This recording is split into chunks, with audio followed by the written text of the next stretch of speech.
Greetings of light. Welcome back, everyone. It's great to be back here in San Diego and with all of you. This is the September 2023 edition, even though it's being recorded in October. Thank you all for your patience as we were rescheduling this particular AGP. I'm feeling a lot better now, and occasionally you'll hear me clearing my voice or coughing, but other than that, I'm pretty good shape. So here we go. I hope everybody's been doing really well. There's always some turbulence going on. And of course I hear from many of you, and it's almost inevitable, right? There's always something going on. Even just today's newspaper. You open it, it's like there's yet another war, as if we need more wars. So there's like a lot of craziness. And then there is clearly something above and beyond all of the craziness.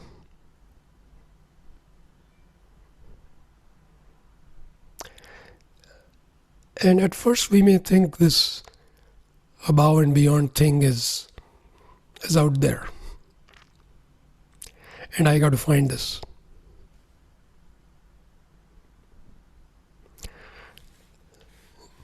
And perhaps after many years of looking, we start concluding it's not out there. It's in fact the innermost core of my being. It couldn't get any closer.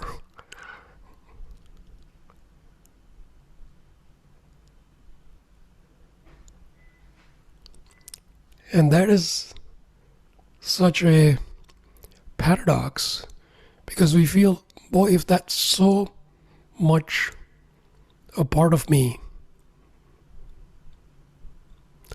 then why do I subjectively feel so confused, so lost, so caught up with every little thing going on?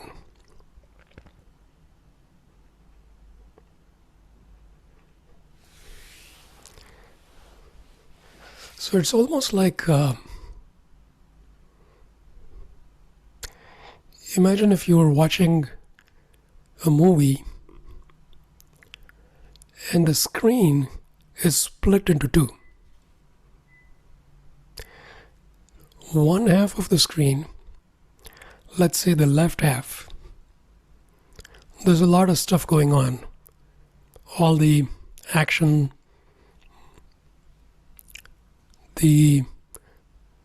all the events playing out, personal and otherwise. That's on the left half of the screen.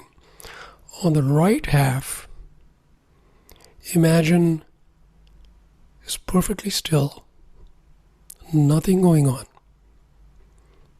Pure light, pure essence. And you can simultaneously see both of these.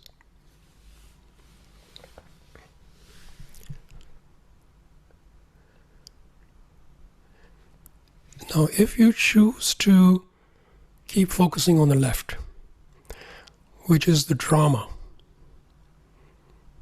there's always lots going on. In space, time, finite identity, plenty of action. If you just look at that and completely ignore the right, your world will be taken over by that, all the drama. It'll feel like that's all that's going on.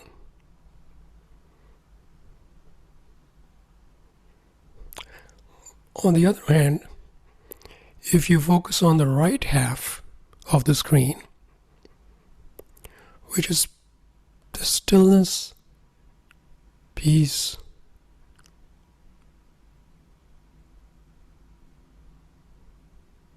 all these transcendental qualities, that will dominate. It'll feel like that's really what's there. And over in the corner, there's something going on.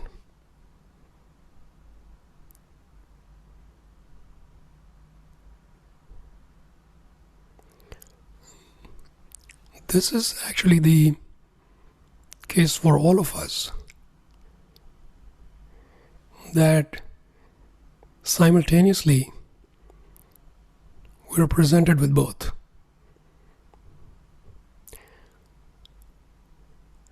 And guess what? Most of us have somehow got entangled and lost in the noise, in the chaos. So much so that we might say, what is all this stuff that I hear about deep inner stillness, essence, inner joy? I don't see any of that. And yet it's actually right there. We've sort of chosen, believe it or not, to fixate. It's a strong word. We've chosen to fixate on the craziness, the chaos.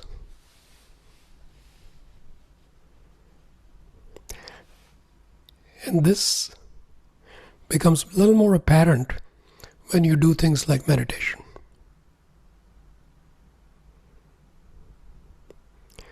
Because you can actually see that choice point where you could let go and feel the peace that's already there. Or you could choose to stay entangled in the storyline. You can actually see that again and again.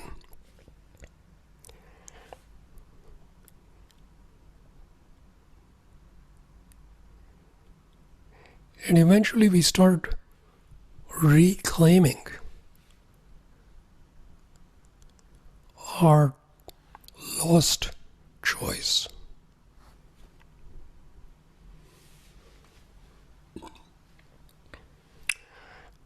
And the more clearly we can see this, the more we can much more strongly let go of whatever is the story of the day, and much more strongly claim this peace.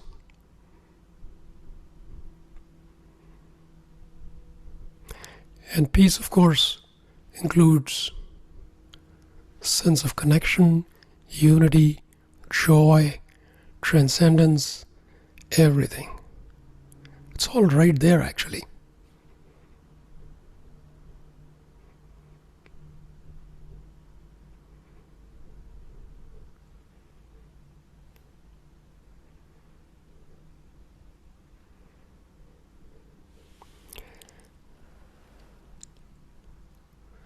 So ask yourself, because at the left side of the screen, how much am I caught up?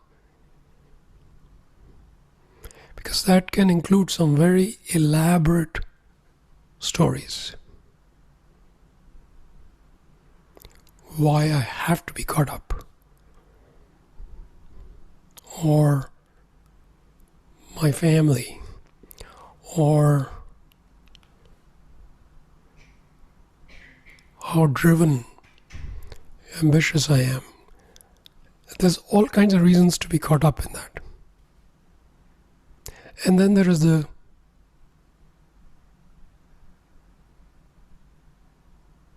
can say the ultimate truth is really what it is, the alternative. Eventually, after, unfortunately, a very, very long period of time, we get sick and tired of the drama.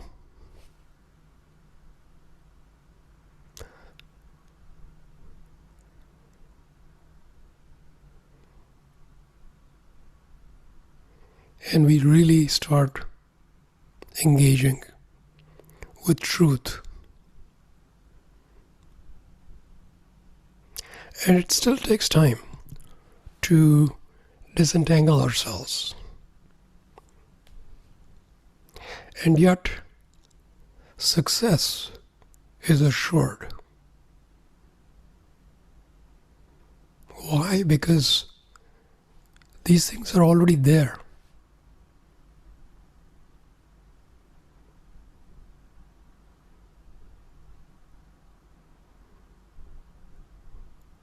And once you make up your mind, nothing can stop you.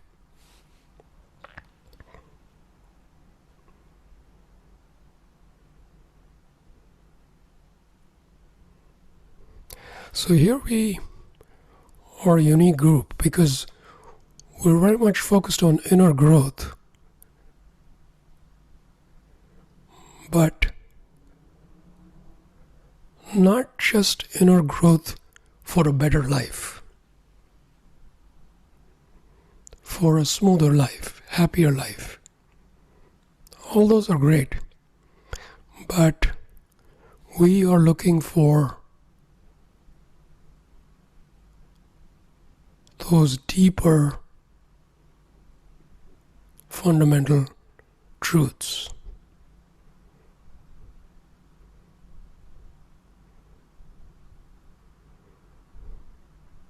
And those are the highest possibilities available to us.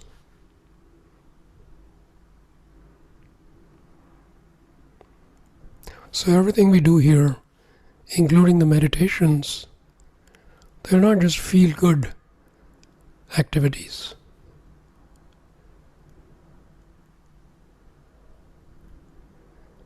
They're meant to shatter structures that are keeping us trapped.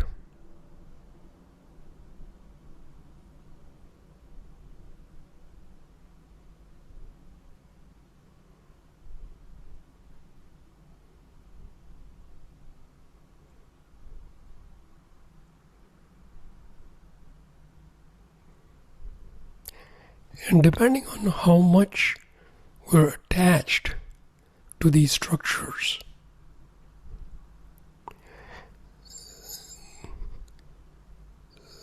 depending on that, you will find that the process is pleasant or not so pleasant. If you're unattached to these structures, you will find the journey is quite pleasant. On the other hand, if you're attached to these structures,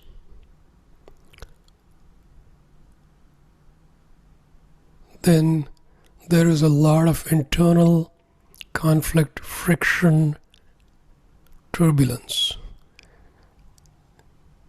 So we get a little bit of growth, but a lot of turmoil. And if you're wondering what these structures are, let's talk about it in the discussion portion.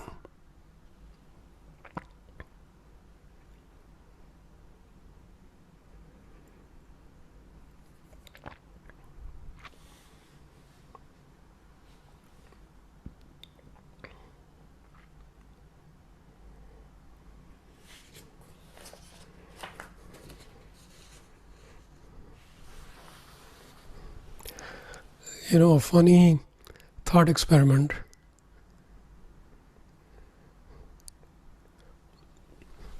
If you were to go back to that example, you're looking at a screen, left half of the screen is space-time events, right side is essence.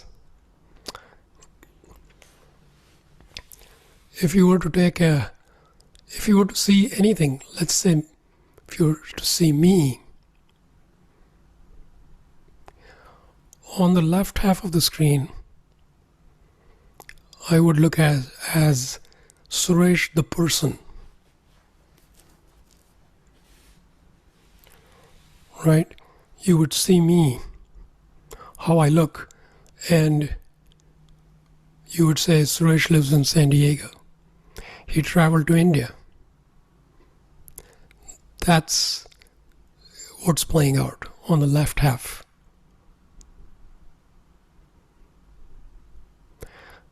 And on the right half, you would see Suresh the being, the essence. And what would you see there?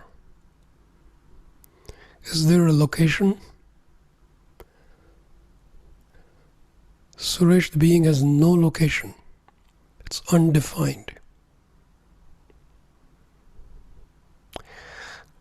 Did Suresh the being go anywhere? No. How can you go anywhere when you don't have location? There's no moment in time-space.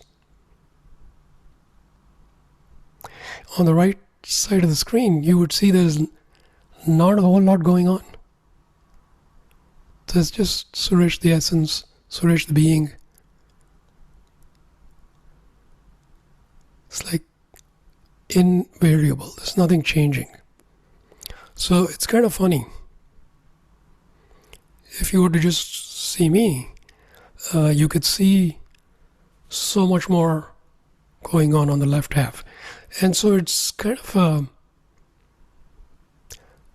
something to introspect.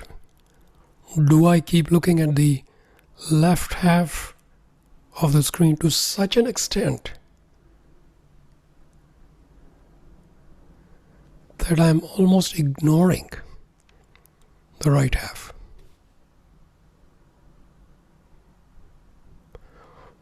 Which, as you might conclude, is not unusual. We don't particularly sit with the right half, even though that is actually the real thing. It's really what's going on. And of course, this is just an example. You could take anything.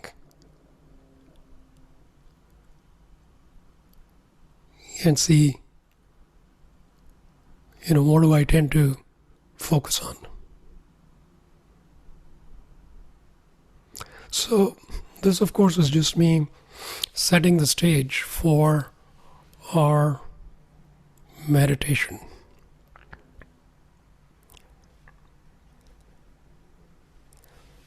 So we will now start with air practice. As usual, I'll set the timer, 20 minutes. After that, we'll have a guided meditation, and then, of course, we'll have a short break. So let's start with air.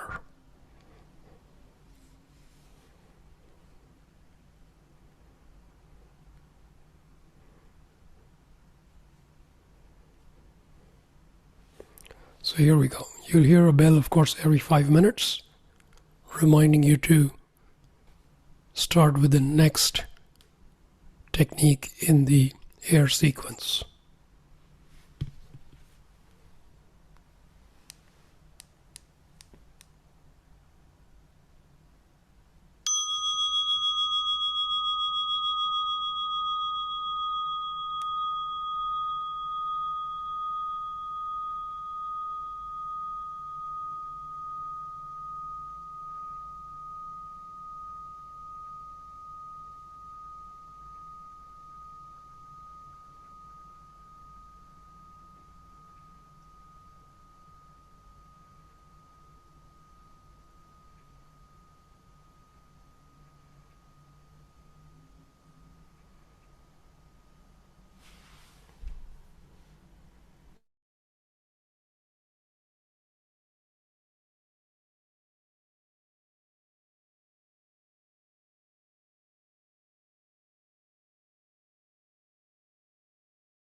Feel the stillness.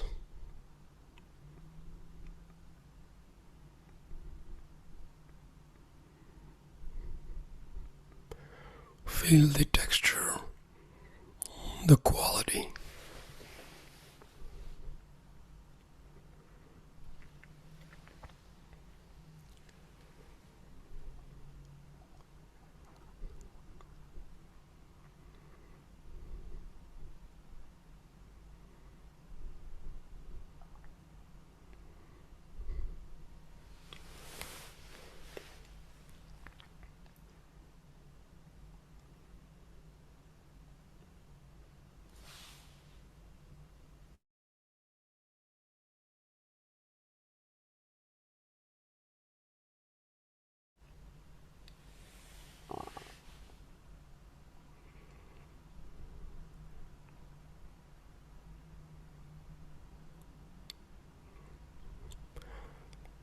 Let that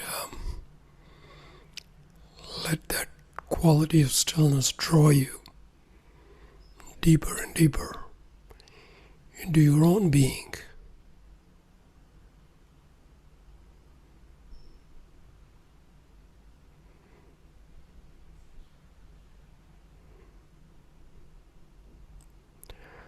Let the intensity of the group, let that intensity help uplift you into higher and higher frequencies of light.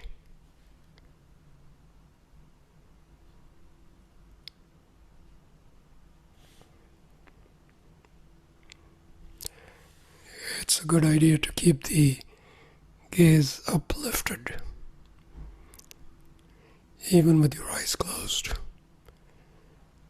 As you keep the gaze uplifted, you naturally go to higher and higher states of consciousness.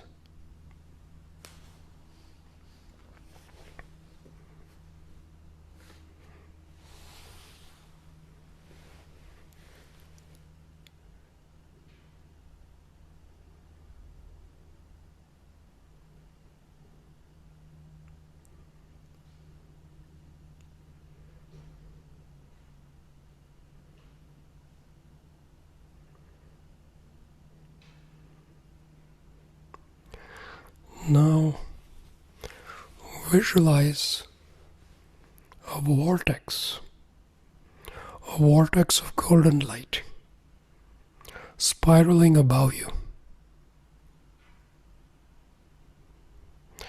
This vortex is lifting you higher and higher.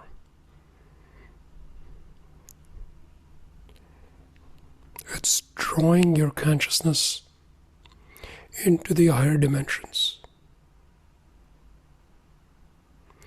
into the realms of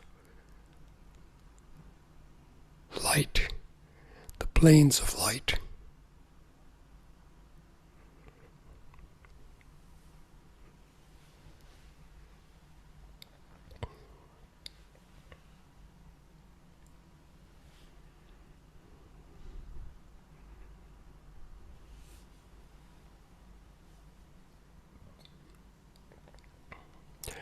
Gently and easily see your consciousness ascending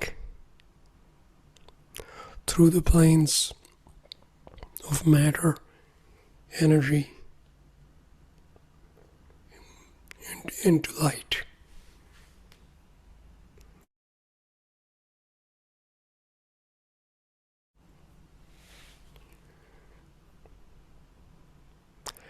Just relax as you notice this happening.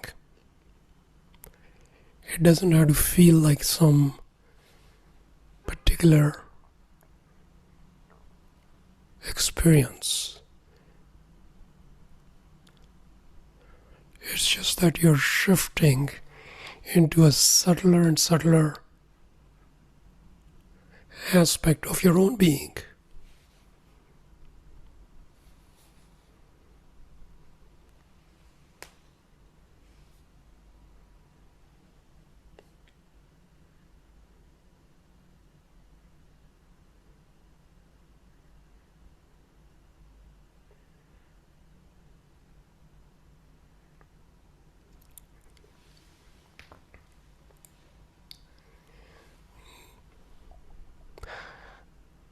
And now we find ourselves at the entrance to this crystalline chamber.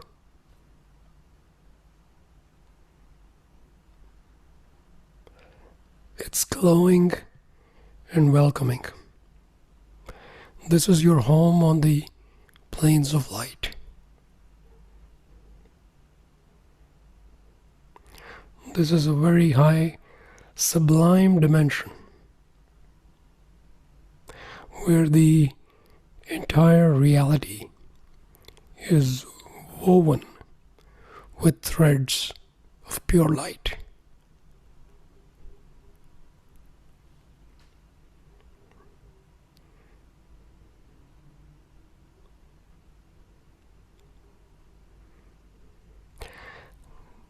As we all step into the chamber, we notice this central crystal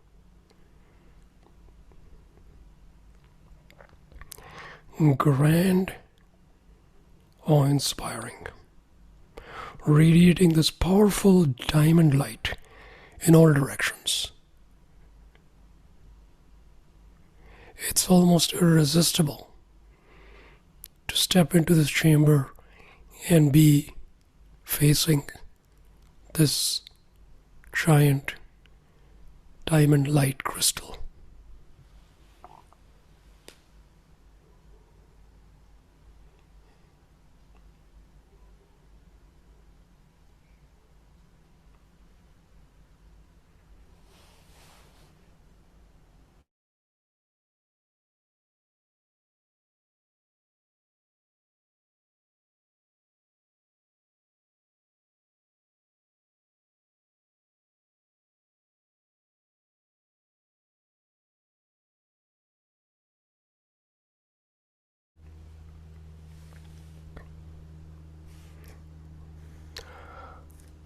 Allow yourself to be drawn to this crystal. And as you stand in front of it, feel the diamond light radiations radiating into your being, frequencies of cleansing, rejuvenating, and aligning light. Aligning you to the highest essence.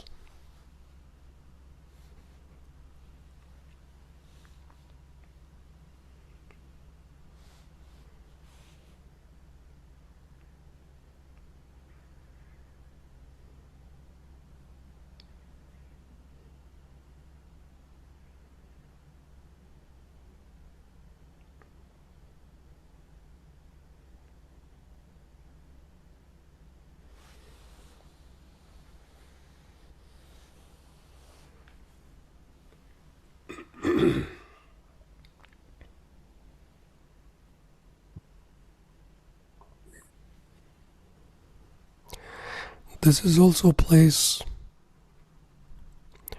where your soul remembers.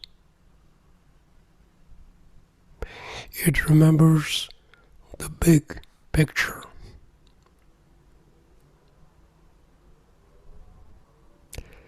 The big picture of your incarnation. Why you incarnated.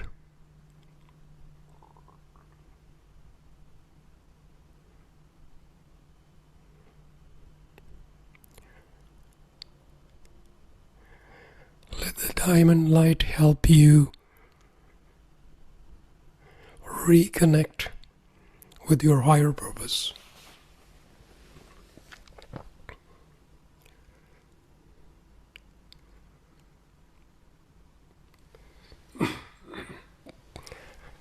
Ask yourself,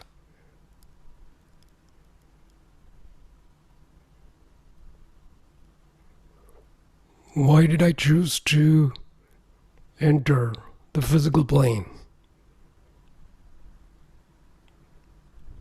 and take birth?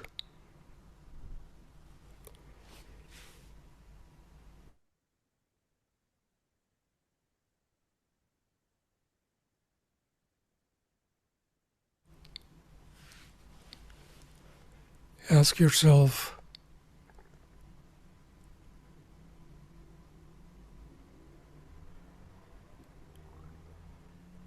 do I need to keep returning to the physical plane?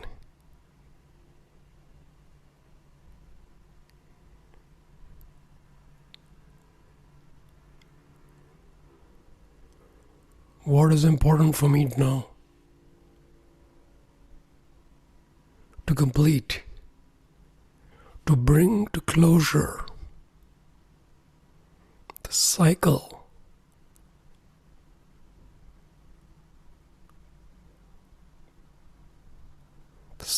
of incarnating again and again.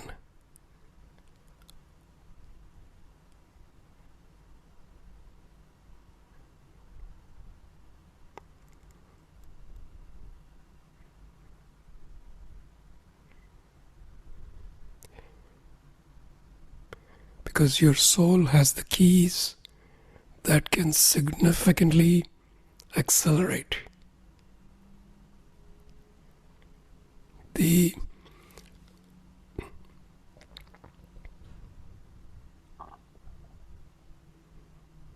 growth.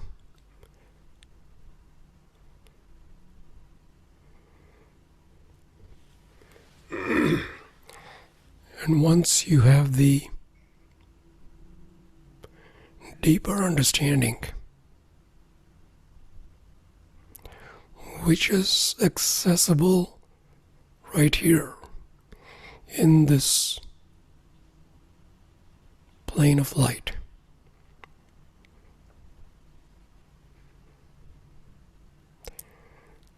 that can be the key for you to leapfrog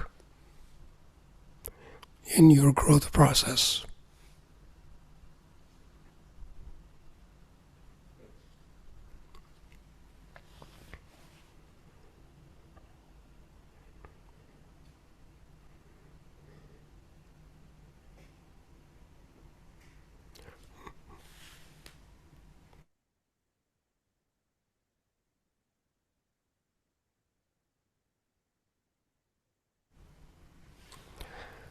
Have a conversation with the diamond light.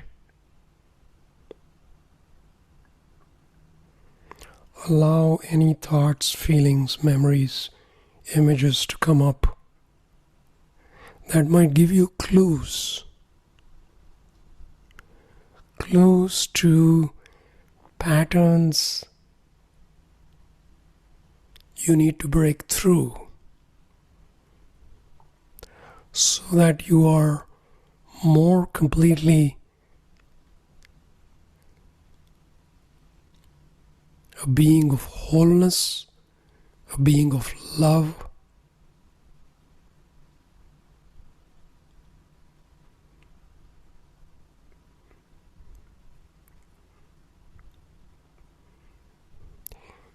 and even now as you are embodied, you can take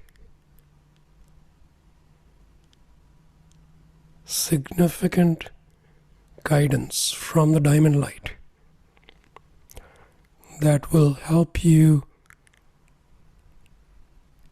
achieve those breakthroughs in the embodied state.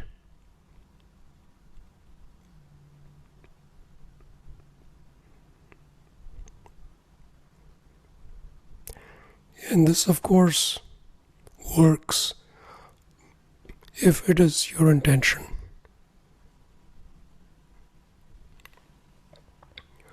to truly have that kind of breakthrough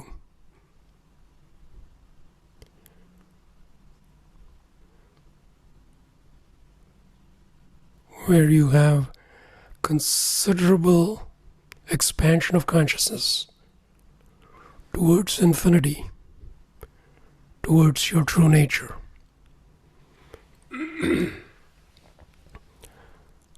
So let the diamond light speak to you. And you can ask it questions in your own, in a way that makes sense to you.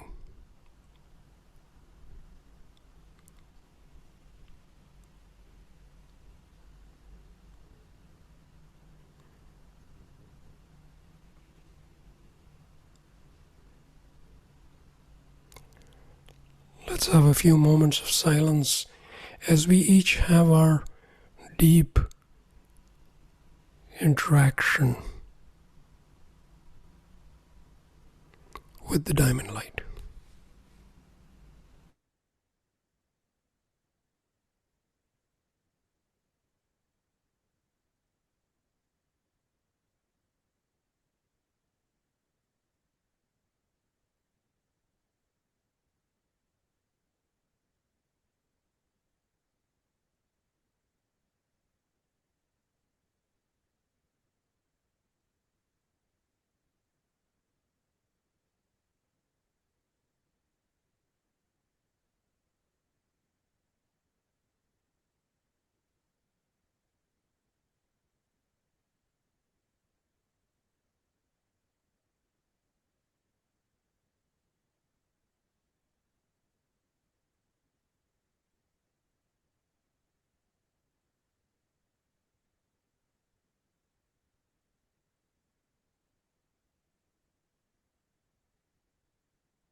You might also notice around you luminous beings,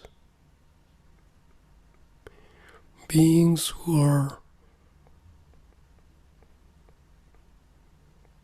guides, beings, wise beings who have been with you for a very long time and who are quietly guiding and protecting you.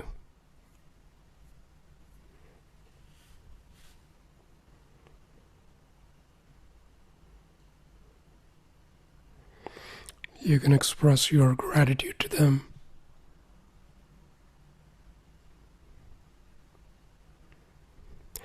And if you feel drawn to any one of them, you could certainly interact, speak to them.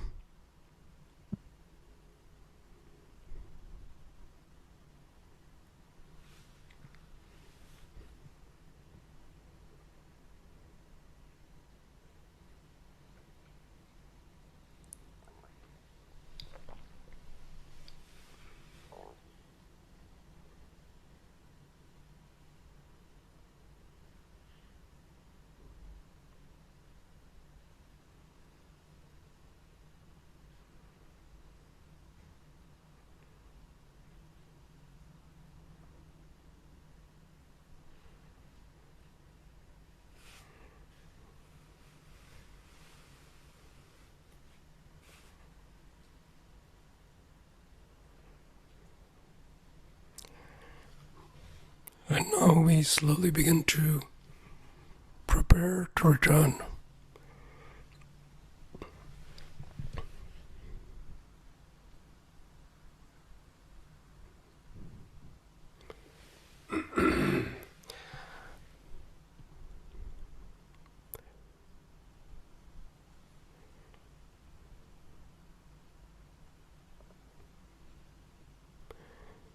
The same golden vortex of light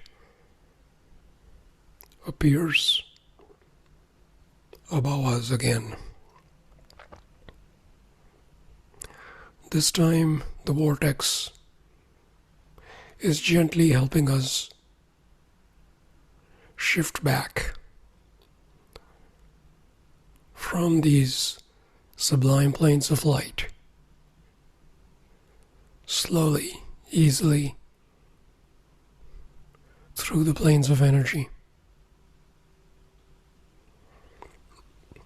and back into the more familiar physical reality. Take your time as you gently reorient yourself. You could take a deep breath. Feel the air.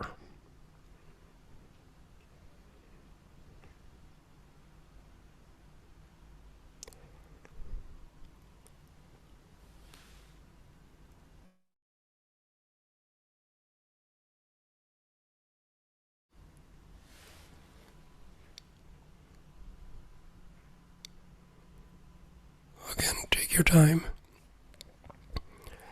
as you gently reconnect with your physical reality. The room you're in,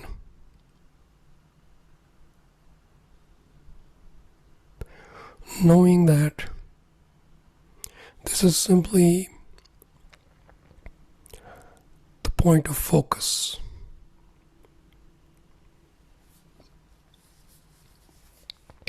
Meaning we're still connected to the planes of light, but we choose to engage, focus on the physical reality for the time being.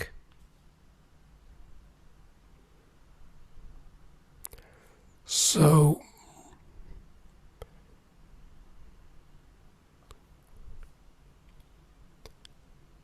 pay attention to your breath.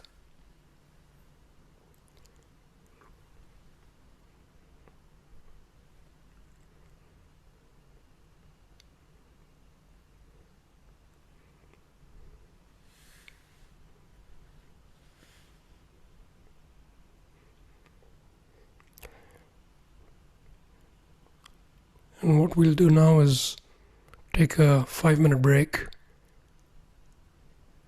so we have time to drink water, stretch,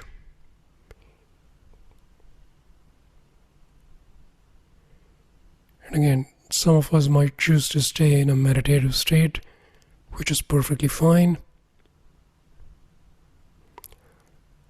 And so in 5 minutes we'll come back and we could talk about anything that came up. So see you in 5 minutes.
right, welcome back.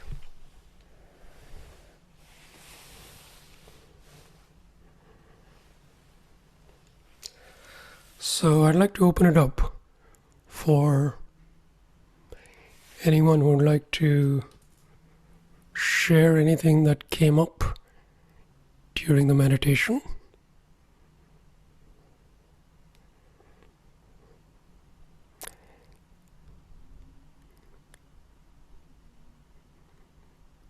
And of course, we'll have time for discussion after that. So for now, I want to focus on the meditation itself.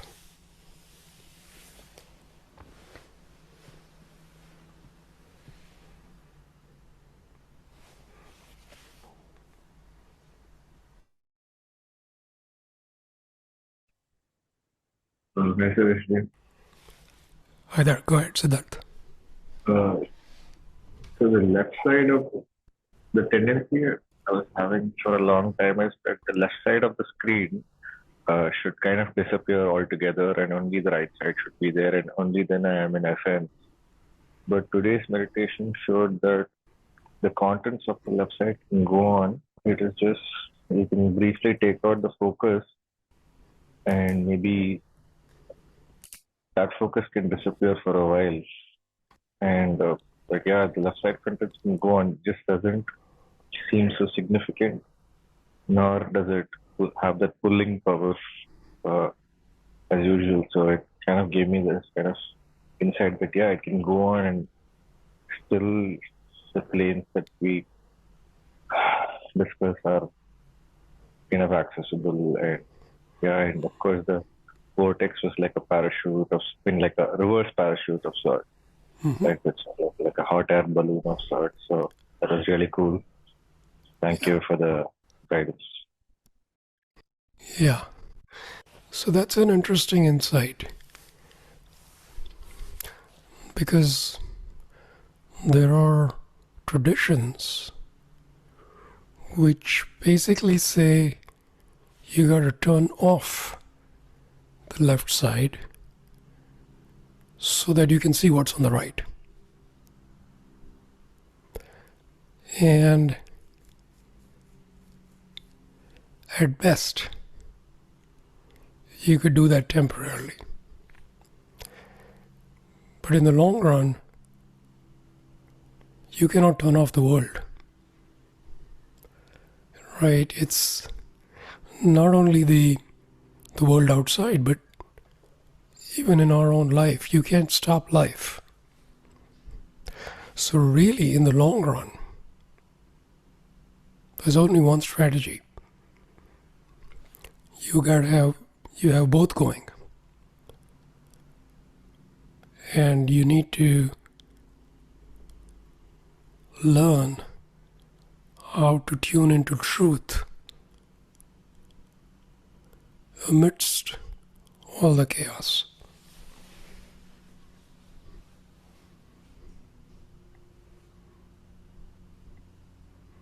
So that's, I'm glad you noticed that.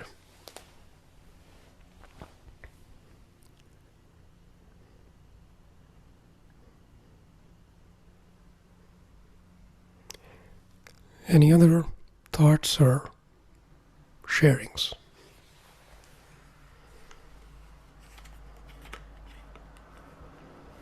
Suresh, Yeah, go ahead, Chitra. are they dependent on each other? The left side and the right side? Obviously, the right side cannot be realized without the left side, right? Well, So how significant is the left side?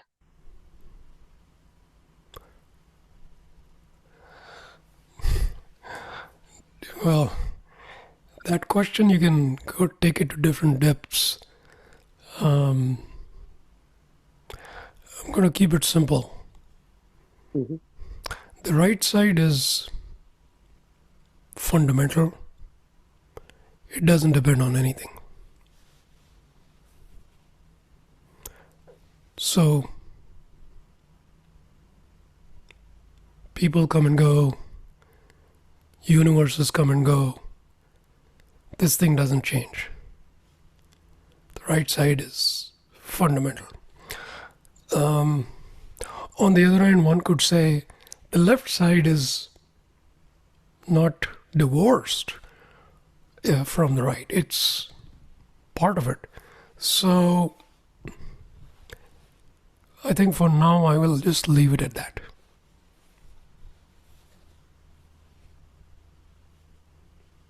In terms of a personal perspective, you could say all of us, we have to deal with both. You can't just pretend one is there and the other is not there. It's both are there.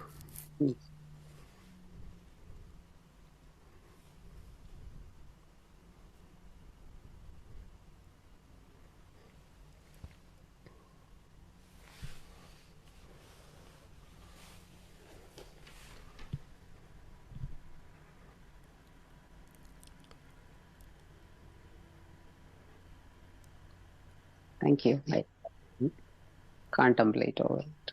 Yeah. Looking at the chat here, Cindy said I was drawn to the content on the left, but would drift towards the diamond light. But it wouldn't stick until you mentioned a great being, and then I was able to stay in that dimension with this being. Cool.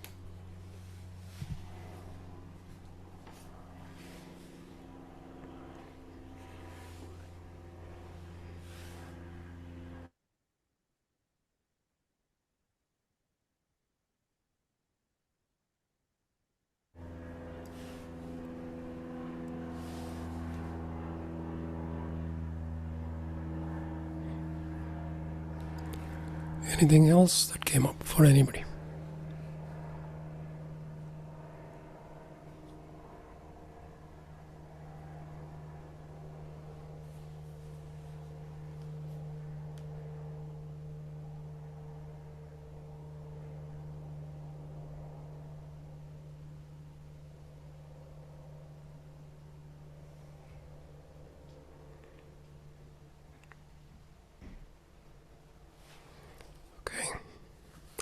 So now let's maybe shift gears and I received some questions that we can tackle, and of course we can tackle questions anybody here wants to bring up. So let me start with question I got.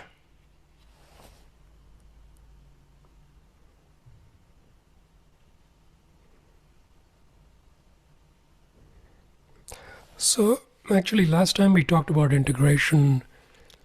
There were lots of things that came up, and I wanted to kind of emphasize one particular point.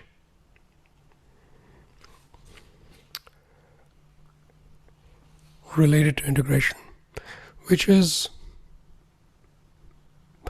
everybody on the planet is going through bumpy experiences, right? And it's challenging all of us in different ways. Now, are all of these integration experiences or not? And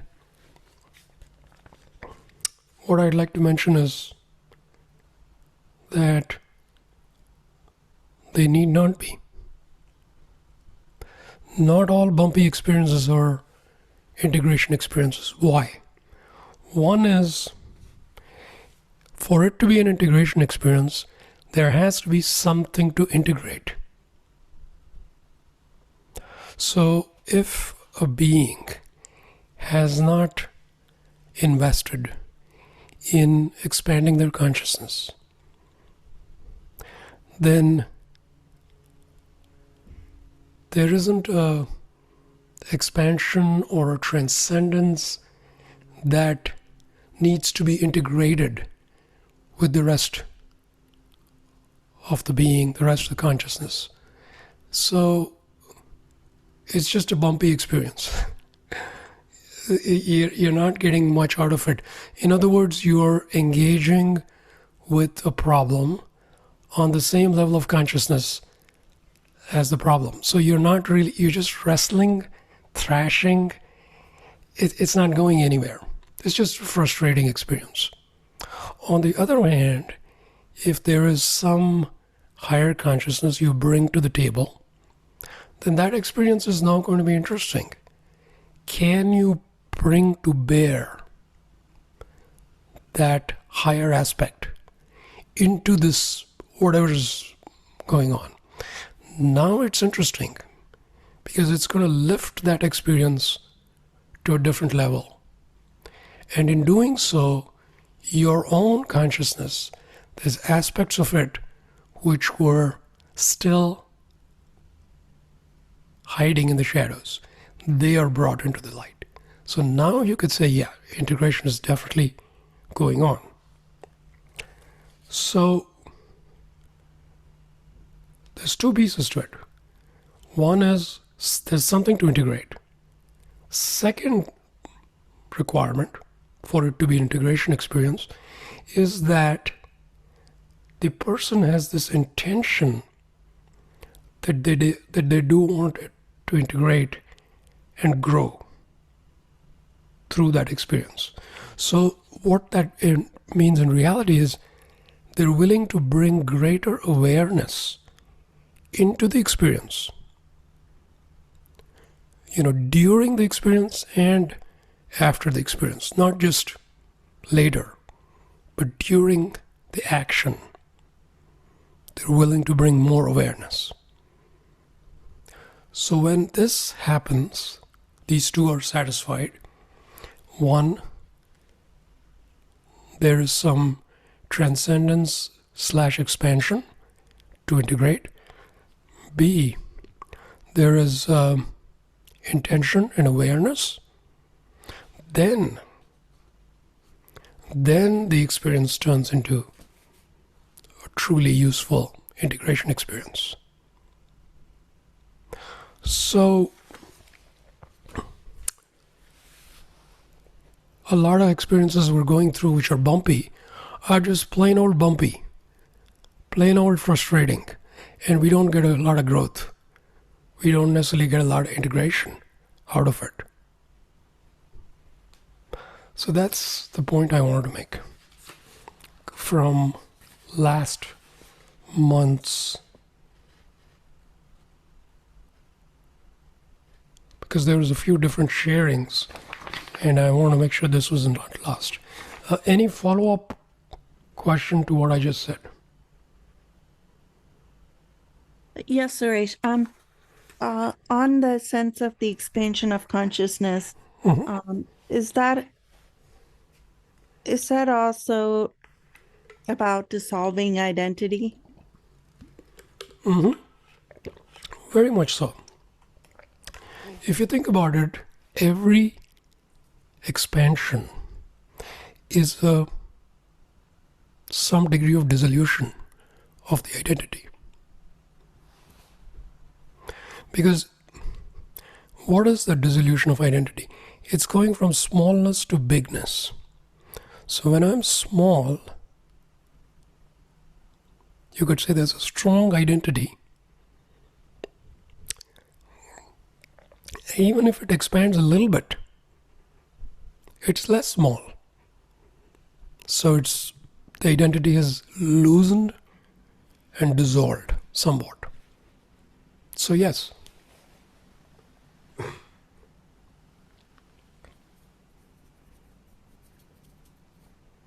Just a small follow-up on that. When the mental identity is slowly dissolved, or expanded naturally, that the mental identity is kind of having its own kind of intensity. There seems to be this energetic identity which comes roaring back. I kind of experienced that with yeah, there is a little bit identity dissolution going on, but then there is like this entire being coming out and saying, no, I have to like use. Yeah, so it's like layers to the same thing, and it's always going to be like up and down of identity instead of this kind of linear dissolution. Okay.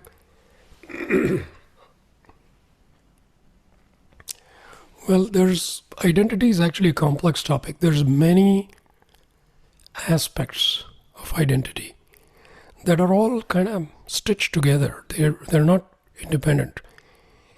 And I would say each aspect, when it dissolves, it challenges the others because they too need to really dissolve.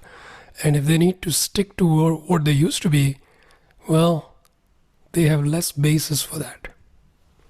So they naturally are kind of drawn to also give up a little bit of their own flavor of identity.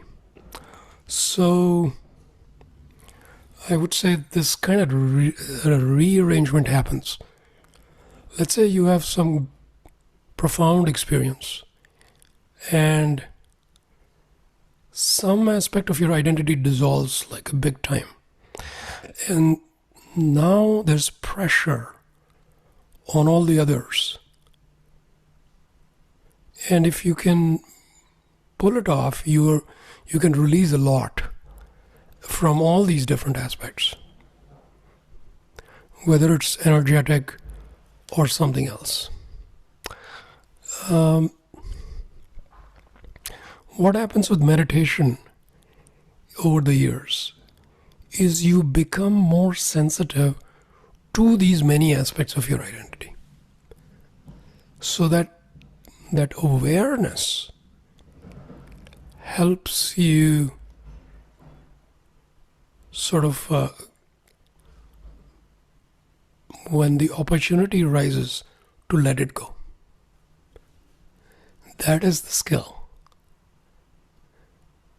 And really, an advanced meditator, they are able to just take these opportunities much more efficiently.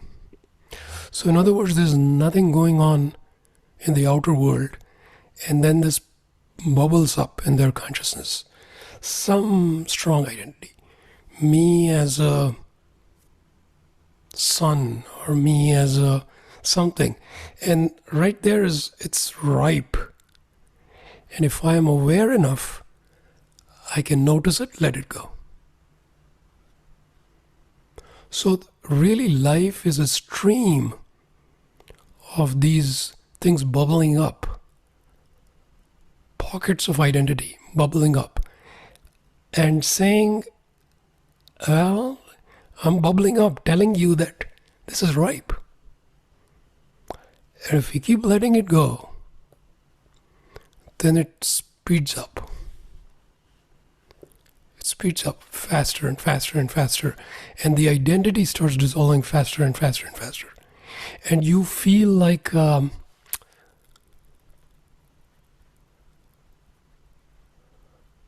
certain kinds of earthquakes where you can't stand anywhere. The ground is just collapsing under you. And you feel like, whoa, this is gonna take me and that's the end of me. And a series of cracks are opening up in earth. And there's nowhere to stand. And when you're good at it, you're gonna actually release. Keep releasing it. These identities will just keep going. And really, of course, the identity will feel like it died. But that's how it works. That particular identity is going to feel like it came to an end. And that's eventually no longer scary.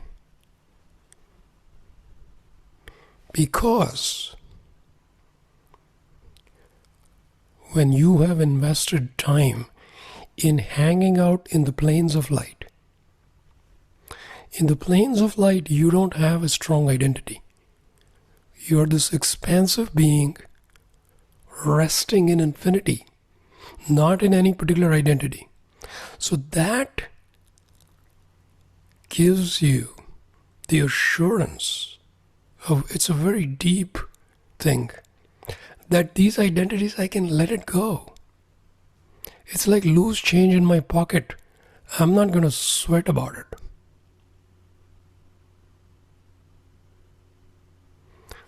So that's how you learn to let it go skillfully, gracefully. And boy, a lot can go very fast. So that's a little bit about identity. So, can I just follow up on that? Sure. When you talk about energetic aspects of your identity, can you maybe give an example, kind of? Okay. Is it something that perhaps an experience of trauma or some experience that you've locked up in your body, perhaps? Right. Okay. Yeah, that's a good question. So, there are numerous situations that could cause us to sort of take a snapshot of the identity, and cling to it. So this clinging happens in various ways. There is a somatic aspect to it. So literally in the cells of the body, the muscles, tissues, organs, we can hold it. We can hold it in our emotional body. We can hold it in our energetic body. So in other words, if you were to look at the energy footprint or the energetic, or you could say the aura of the person, in the energy field, somewhere you'll find this kind of, you could say a blockage or a congestion at the very least, where the energy is simply not flowing anymore because this thing is being held, right? So that would be an example of this energetic imprint from something that happened. And similarly, of course, mental, we can also mentally hang on to some identity. Suresh, may I quickly ask something on this thing? So Yeah. basically, is it enough to just, be aware of the emotion arising? Because sometimes, when we're trying to be aware, you also have that end game plan, like I'm aware of the emotion to release it. Does it block that release? That how, because then there is an attachment to the result. Does that make Right. a difference? Right. Okay. Interesting question. So,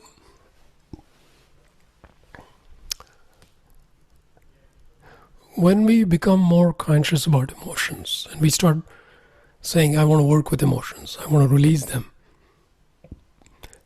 naturally it's in the back of our minds. Like, okay, this is coming up. I want to release it. I want to release it. And, we do the best we can. But you're right. That wanting to release it, if you go at a subtle level, is actually going to interfere with high quality being with that emotion. So it's almost like you meet a friend and you're like, you have something scheduled after that and you're looking forward to that. So your quality of time with your friend is diminished. You keep thinking, in an hour I'm going to be going for a movie. So it's so that's So you're right. In fact, it interferes with it. So the truly higher quality of release is being with the emotion without an agenda. Fully being with the emotion. Neither wanting it nor pushing it away. Simply hanging out with it endlessly. And then suddenly it's ripe and goes away. It's like you released it without releasing it. That is the more subtler, skillful way to release it. But it's okay if if we can't quite get to that level, it's fine, because we may still be like, oh, I want to release it. It's okay. We do the best we can. But this is the more subtle and more high quality way to be with it, and then it's just gone. When its internal sort of energy fueling it is burnt out, it'll go away. Until then, it is saying, can you just be with me? That's what it's saying. Can you just be with me?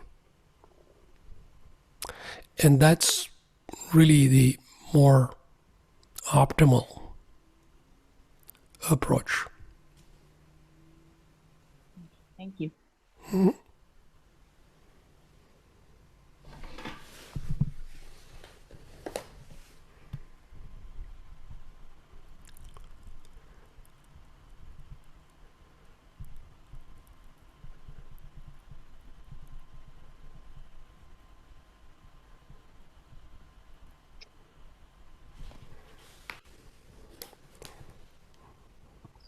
Stress, when you say, can you be with me, does that mean be with yourself or be with infinity? So what I mean by that is, let's say there's whatever emotion is coming up. Let's say it's some frustration or anger. That frustration or anger has appeared in our consciousness, right? We were just going along and there it is. Some anger, frustration is there. So that's what they're just saying, that the anger's frustration is telling us, can you be with me without an agenda, without anything? So when I say can you meaning your presence, your consciousness, it's telling that. Can you be with me, the anger, and give me the attention that I need? I've been starved for attention. So can you be with me as long as I need that? So now who are we? We are, of course, depending on our level of consciousness, we can be as a personal being, a person, or we could be a essence. We can be infinity. We can be as big as possible on our side. Yeah.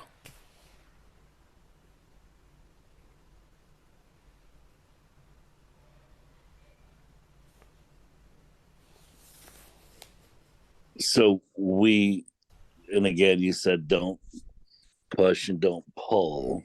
Mm-hmm. What does it feel like to be with anger that way?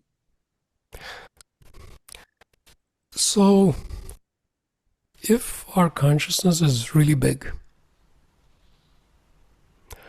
then we are kind of like the sky. Vast, expansive. And we can be with the cloud.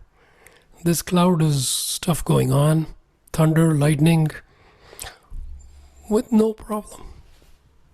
we could just be this vast container for this cloud passing through. So the bigger we are, the more we can be neutral, impersonal, and it's no problem. And it feels quite okay. It's not terribly challenging. On the other hand, if we are not so big, then we may feel a little more challenged. Bringing a high quality, neutral, impersonal, loving presence. We may feel a little shaken ourselves. And we may feel like, I wish this gets over, I don't like this, etc. But we do the best we can. That's the point. But you could see the range.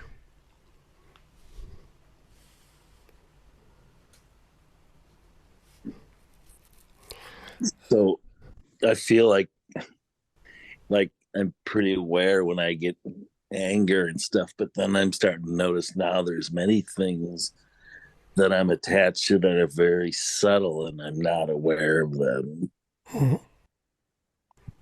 Yeah, absolutely. And this is the case for all of us, because the more we develop our consciousness, the more we are going to notice all kinds of things. All kinds of things.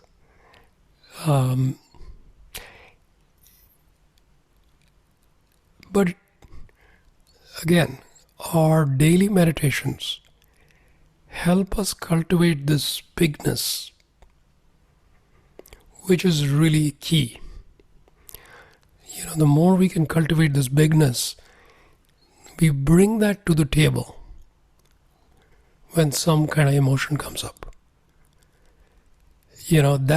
So it actually, we worked at creating this space, and it really helps. Including being aware of whatever we are aware of. And then also, like you said, we may start seeing, oh wait, there's other subtleties, there's other layers, there's other emotions, and all kinds of things going on. It's okay. The same fundamental things apply. Still the same fundamental. Thank you. Absolutely. And I know some of these things are really easy to talk about, but boy, applying them is something else.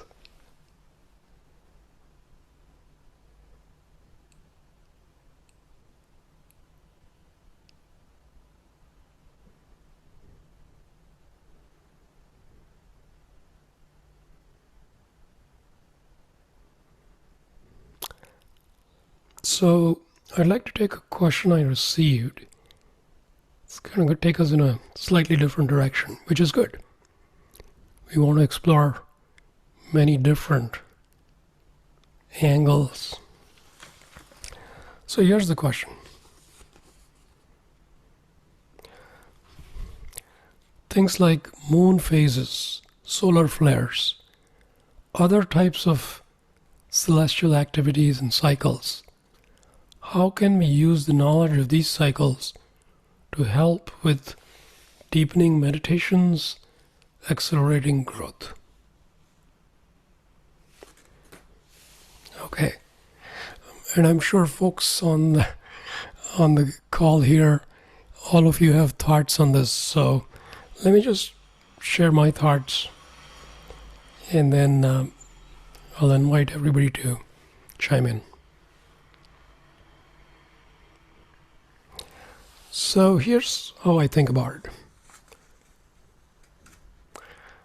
If you look at our ordinary day-to-day thinking, we tend to be very earthbound.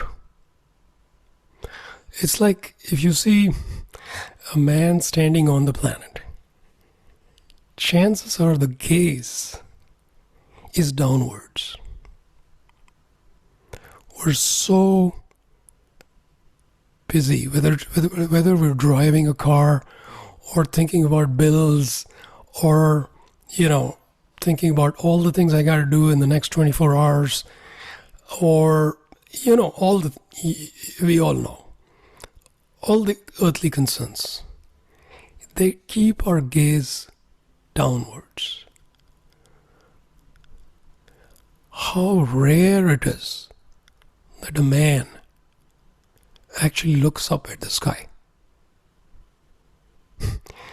You'll be surprised.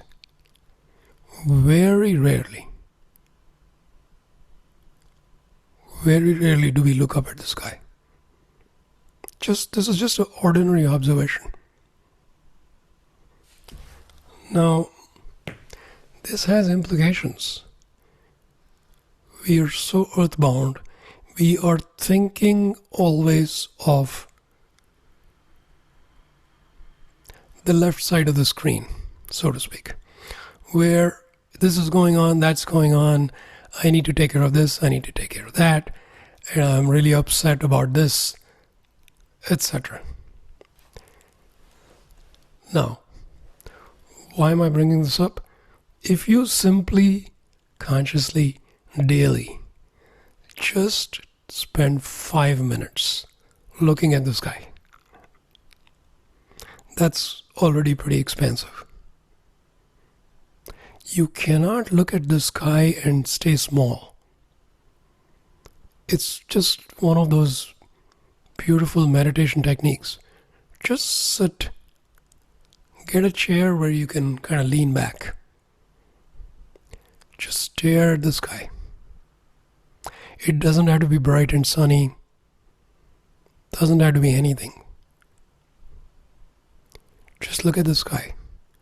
5 minutes. Your consciousness is already going to be, you can feel the shift. You're not so tight anymore.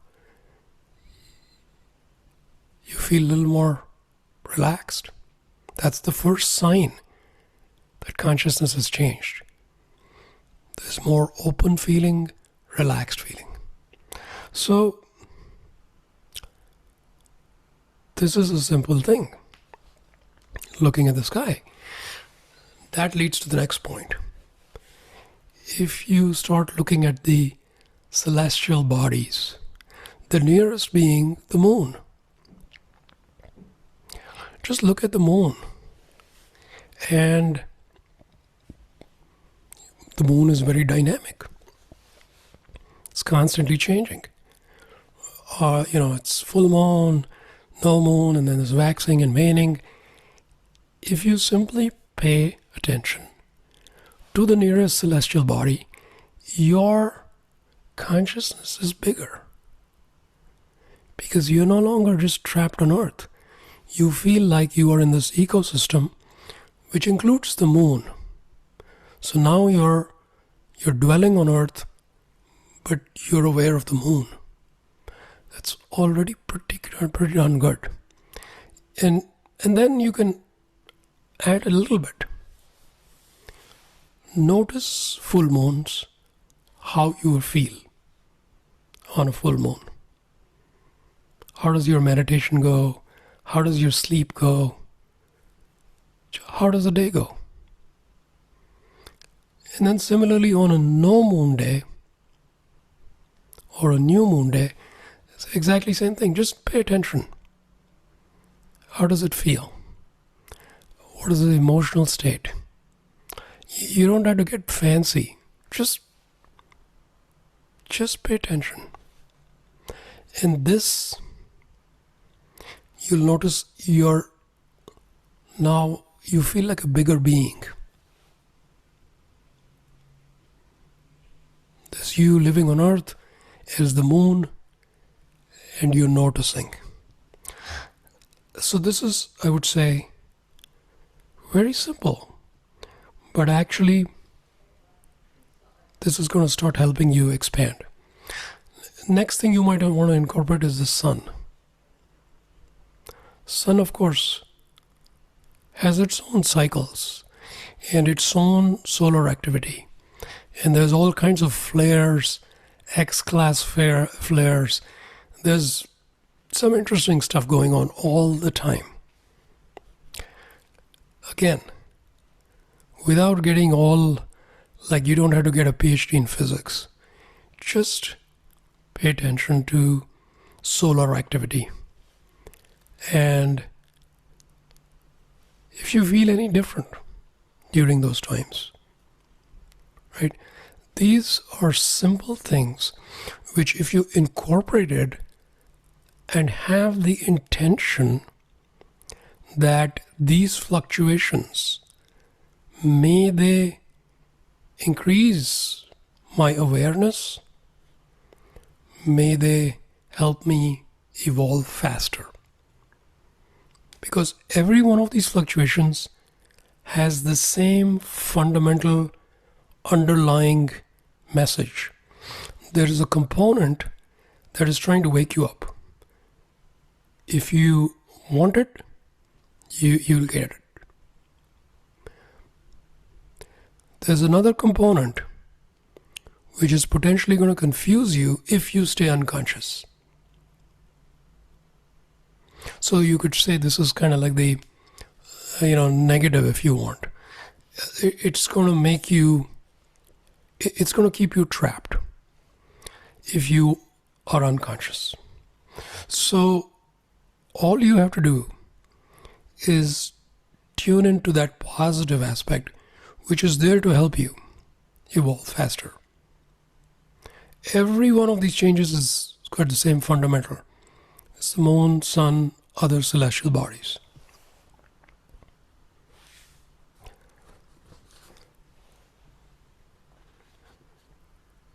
That it's already plenty. But if you want to go even further, the sun is our own local sun. It's kind of like in our solar system, it's the sun.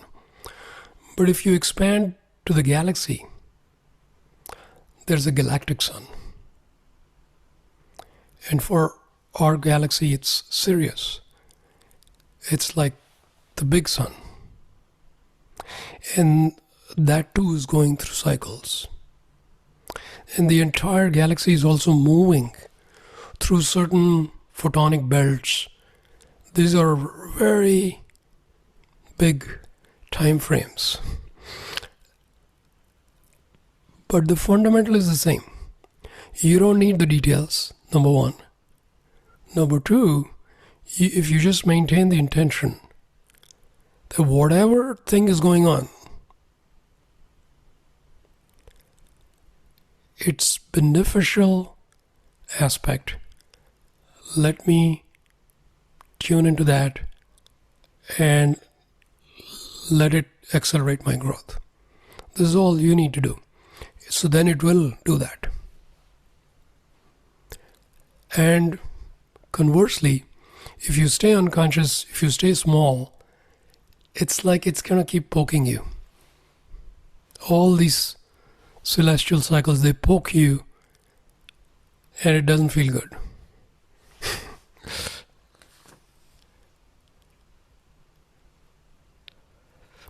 So that's kind of I would say the big picture of how to look at these heavenly bodies. And yeah, they can be helpful. They're very expansive. Like I said, if you just look at the sky for 5 minutes, you're not the same. So that's what I'll say about that topic. Let me open it up for comments.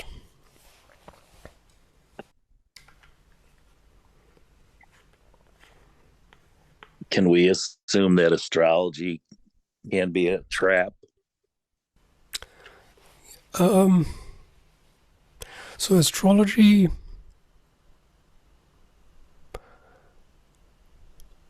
there's popular astrology, there's esoteric astrology.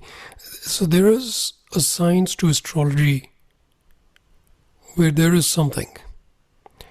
Unfortunately, most of the astrology doesn't rise up to that standard. So, for the most part, I would say it's more of a distraction. Again, I'm really broadly generalizing, but by and large, it's a distraction. Because if you truly go close to the source itself, infinity itself, you're going to get a more direct insights into the truth you're looking for, rather than astrology, which can be a very roundabout way, and even then you can get lost. So yeah.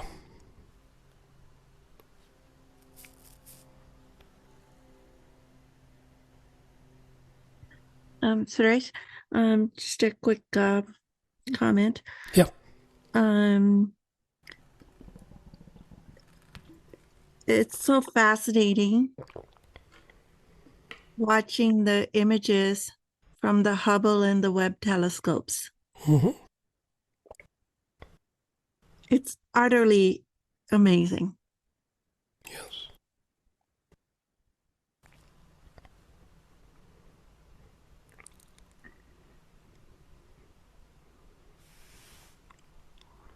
Absolutely. Yeah, it's wonderful to look at that.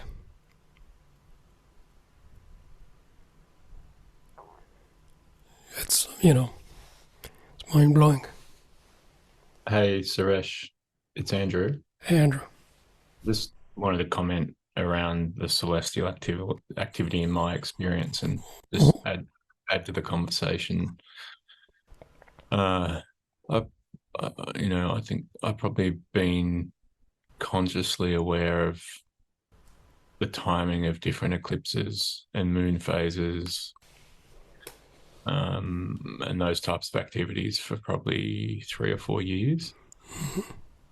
And prior to awakening and prior to awareness, I had no sense of the timing of when I would feel more emotional or when things would tend to feel hard or when I would go through personal crises. And that was just par for the course in terms of life, because life is challenging. Yeah. And then when I then became aware of the awakening process and then aware of consciousness, I then started to see the patterning of those events in the cycles of life. And the way I think about them now is that they are gates that open for all of us as souls, and we have a free will choice as to whether we walk through those gates. And I guess what I mean by that is that as the gates are, the gate will open this week when there's an eclipse this week, and certain energies will come through into the earth, and we still have a choice about whether we absorb those energies and how we play with those energies, each one of us. It's almost like that the broader cosmos gives us those points where it asks us about whether we want to develop, elevate, whatever word you want to use, and we can choose in those moments to use those or not. And if you don't, it doesn't matter, and if you do, that's okay as well. Yes. But that's sort of how I've come over those years to feel into those events. Yes. Yeah, thank you for sharing. Makes a lot of sense. I feel the universe is giving us continuously so many openings, portals. It's just once you step up to a certain level, well, you're truly not fighting your growth. You're like truly all in. You really mean it. Then there's so much coming, and you can take advantage of all these things. So you really feel like the same universe is so helpful. But really, turns out it is always like that, but you weren't there. You were just busy. So I feel, and a lot of these things you don't even need to know the details. It'll be like some Saturday, you'll just feel like, I just feel like sitting a little longer and going deeper. And you'll do that. And you'll have some wonderful breakthroughs. And later on, you might find out, there's some Lionsgate thing opened on that day at exactly that time. I didn't even know. But so it becomes more like that. You will naturally be in tune, and you will be able to take advantage of these things.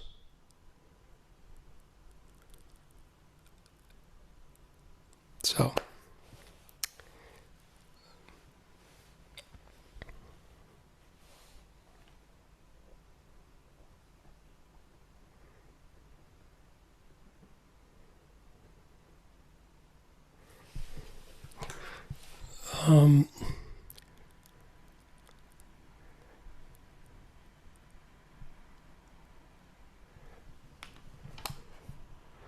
let's see, I'm going to pick a question from the chat.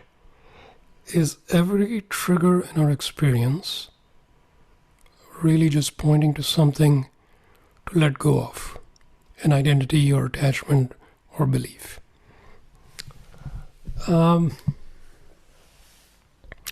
So it's interesting. See, if you think about it, a trigger,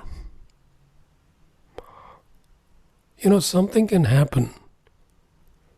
It may not trigger us, right? In fact, there's so many things going on which just don't trigger us. But if it does trigger us, that means it tickled something in our system, right? So if you find that, I'm already triggered, okay, now it's a reasonable conclusion to say, what in my system was thrown off? It could be anything, right? It could be some, who knows what, some pattern, some belief, some previous trauma, whatever it is. But there it is. So if you're already triggered, then you got something to do, you got something to work with, something to be more aware of, something to release, etc. And indeed, over the years, you will find that fewer and fewer things trigger you, because there's less stuff that is unconscious. So we just don't get triggered. Or previously, we would be triggered and really go, we'd be so furious. Now, that same trigger is just merely annoying. And that's pretty good. It's pretty good. It's just annoying. And close relationships are a great gift, because you're constantly being triggered and shown things, places in you where you would rather not go. And as you systematically work with it, you can distinctly see changes. Like the same person, the same trigger, it does not throw you off. And that's, commendable. So that's that. Looks like a follow-up question in the chat. Is every relationship meant to help us with our evolution? Likewise, is every situation coming up to be cleaned or healed? Or is there sometimes, not anything behind it?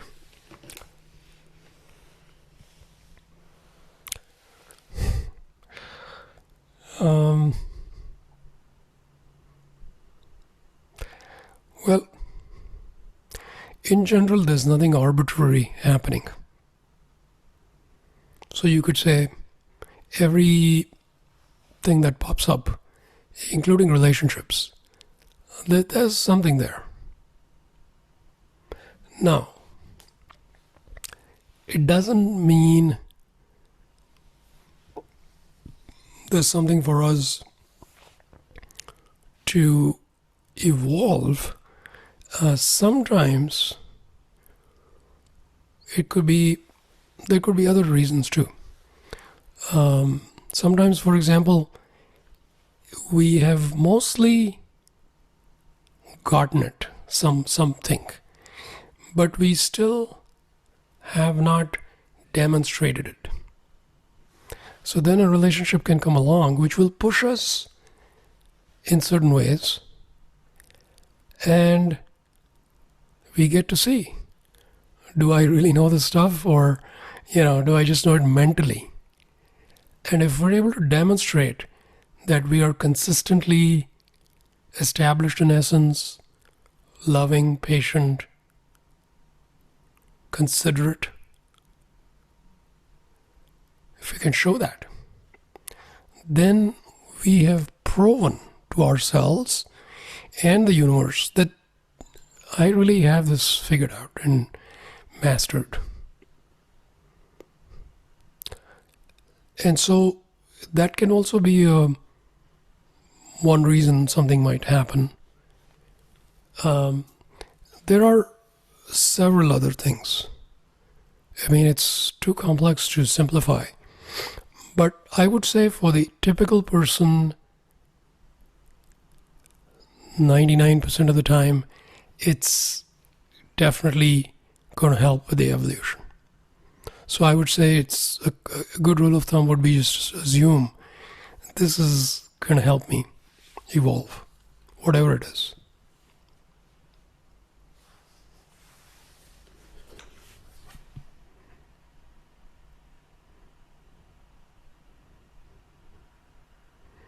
Suresh.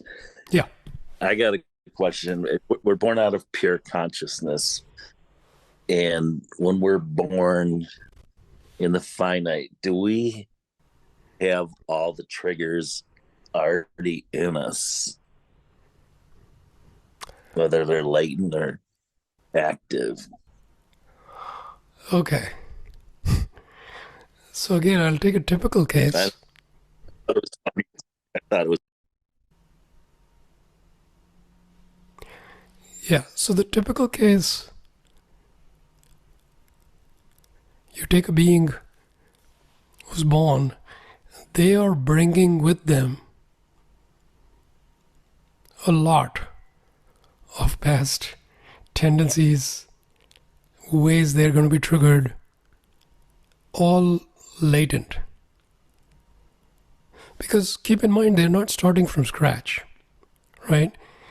They didn't come out of pure consciousness. They've gone through many lifetimes, and so they have accumulated all these things. And you're seeing the accumulation of all that on day one. When the physical body is taken on, then it's not a clean slate, basically. It's got all the tendencies, latent tendencies, waiting for the right environment to come out.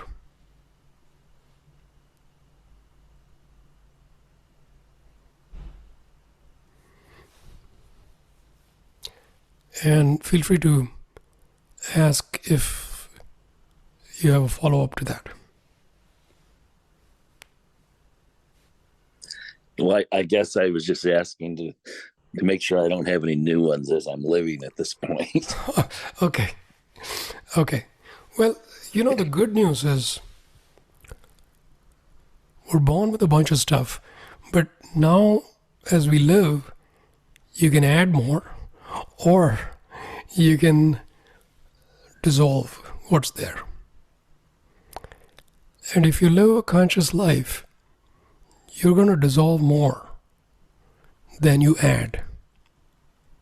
So essentially you leave with a lighter burden. And the future is going to be brighter because there's less baggage.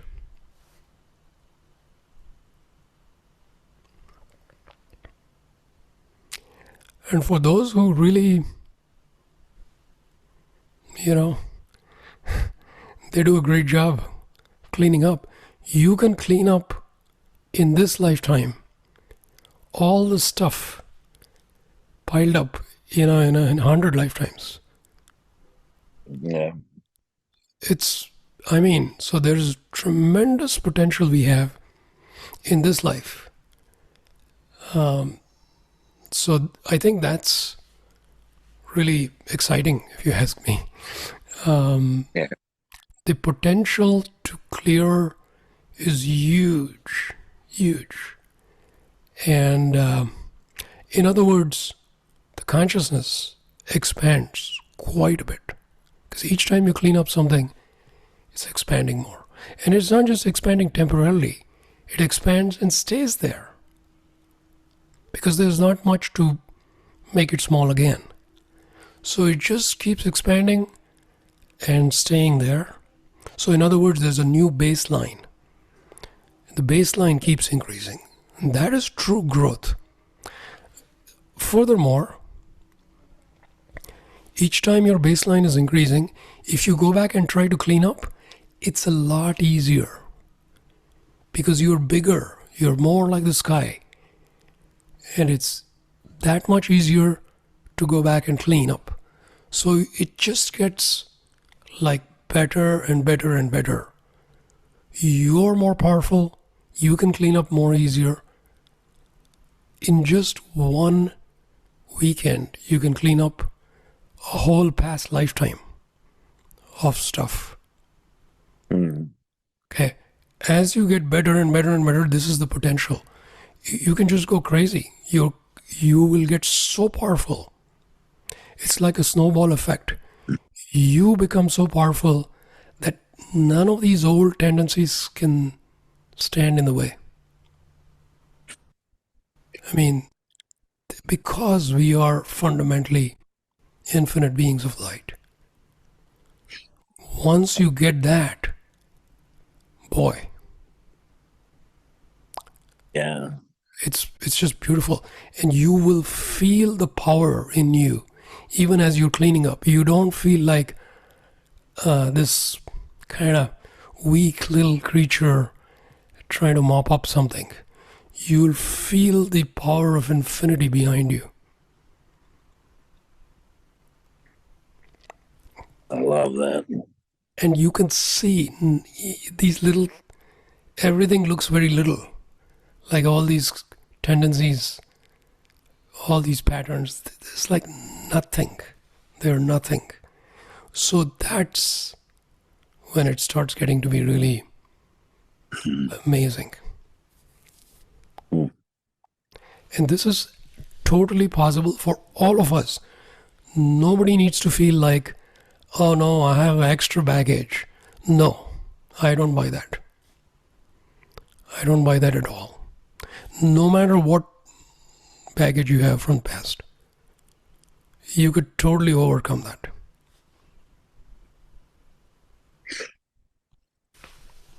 It's very inspiring. Thank you. Absolutely. A little bit going back to the chat. I know there's several things I might have missed. How do you deal with a body with chronic illness?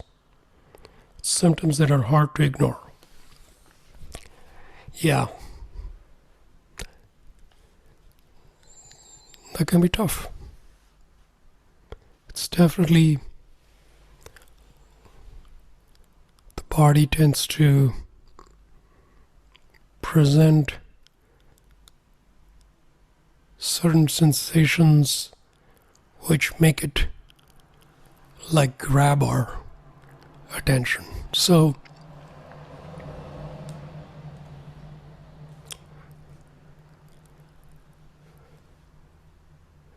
the solution is, as we practice regularly,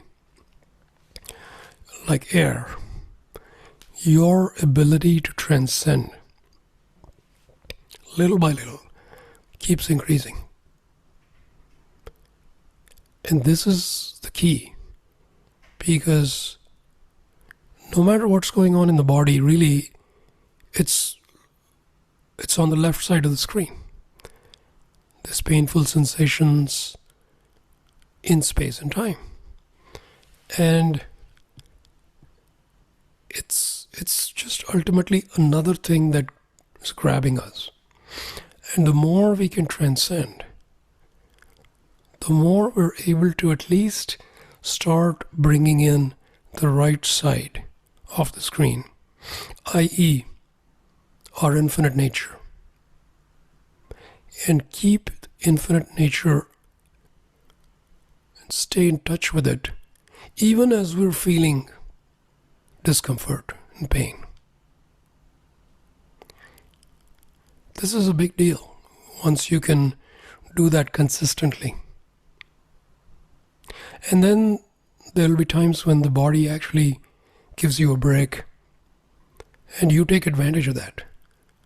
So you really use that to go deeper rather than stay distracted in the world. And so it's doable. I'm not going to say it's easy. It's very doable.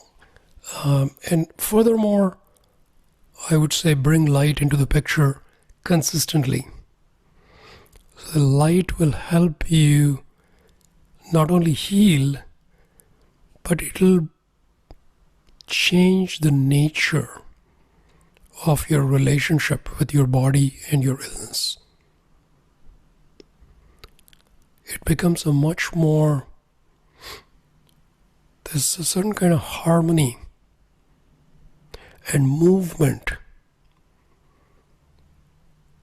when you bring light into the picture. And that actually is going to be tremendously helpful in moving the energies in just such a way that whatever the chronic condition is going to, you're going to address the core of what's going on there and shift things enough that it no longer needs to be there in your life.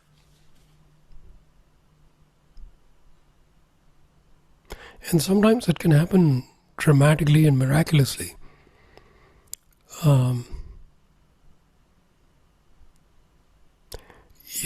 Just as an anecdotal example, a person reported, just listening to an interview where I talk about light, and found that after listening to the interview, her chronic condition was gone.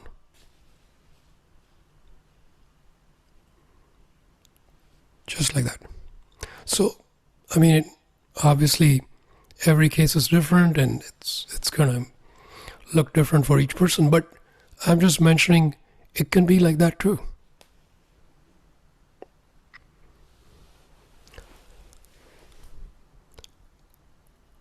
So, yeah, those are some thoughts.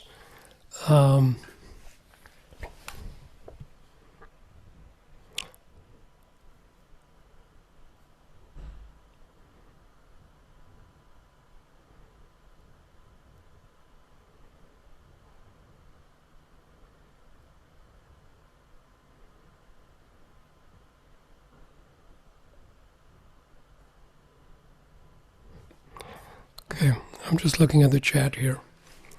So this is a question about Akashic records. It says, I recently had an Akashic record reading, and afterward I reflected that if there was only the now, then past lives wouldn't really make sense. It seemed that the roles I had played with this particular person in the past lives were actually roles I had been playing in this life. Does that make sense? Do you have any insight into this? Okay. Interesting question.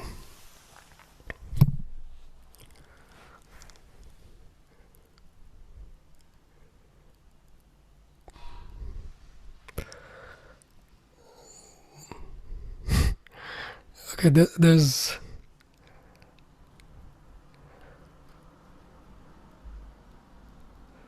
levels of reality.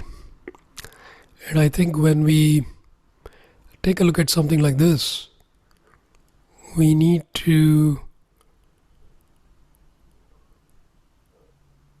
make sure we're not kind of mixing multiple levels. So Akashic records, most of us have heard of it.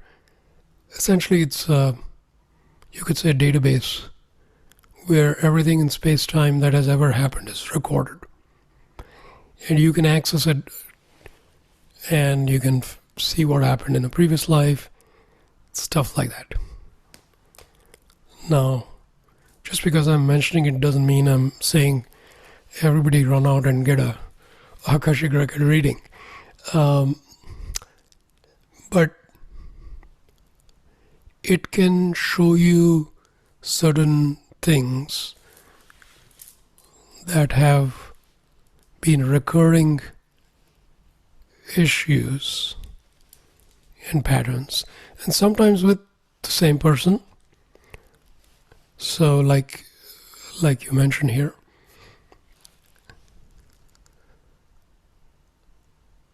there's few ways of looking at that. You could say, okay, now that's making me aware of a certain pattern, and here I am, in a relationship with this person. I'm gonna break that pattern. I'm gonna overcome it, transcend it, release it, do whatever I need to do. If you were to say, but wait, all this stuff is just stuff in space-time, and who I am is beyond all that, that's fine. But now you have to truly go there. In other words, you cannot use certain higher truths to rationalize behaviors in this level, right? I mean, I could rationalize robbing banks and say, it doesn't matter anyway. This is all in space-time. I'm essence. I'm beyond it. So one has to be careful. If you're truly going for the highest truth, you've got to truly disinvest yourself of all the identities in the finite reality. You can't just take one part from here and one part from there. Okay, so the point is, if you find there's some genuine insight that is pointing at work you could do here, might as well do it. At the same time, don't take it too seriously. At the same time, keep moving towards higher dimensions, higher realities. It doesn't have to be either or. You could do work on the relative, and you could still be moving towards the absolute. So I'll leave it at that. Other comments are also welcome.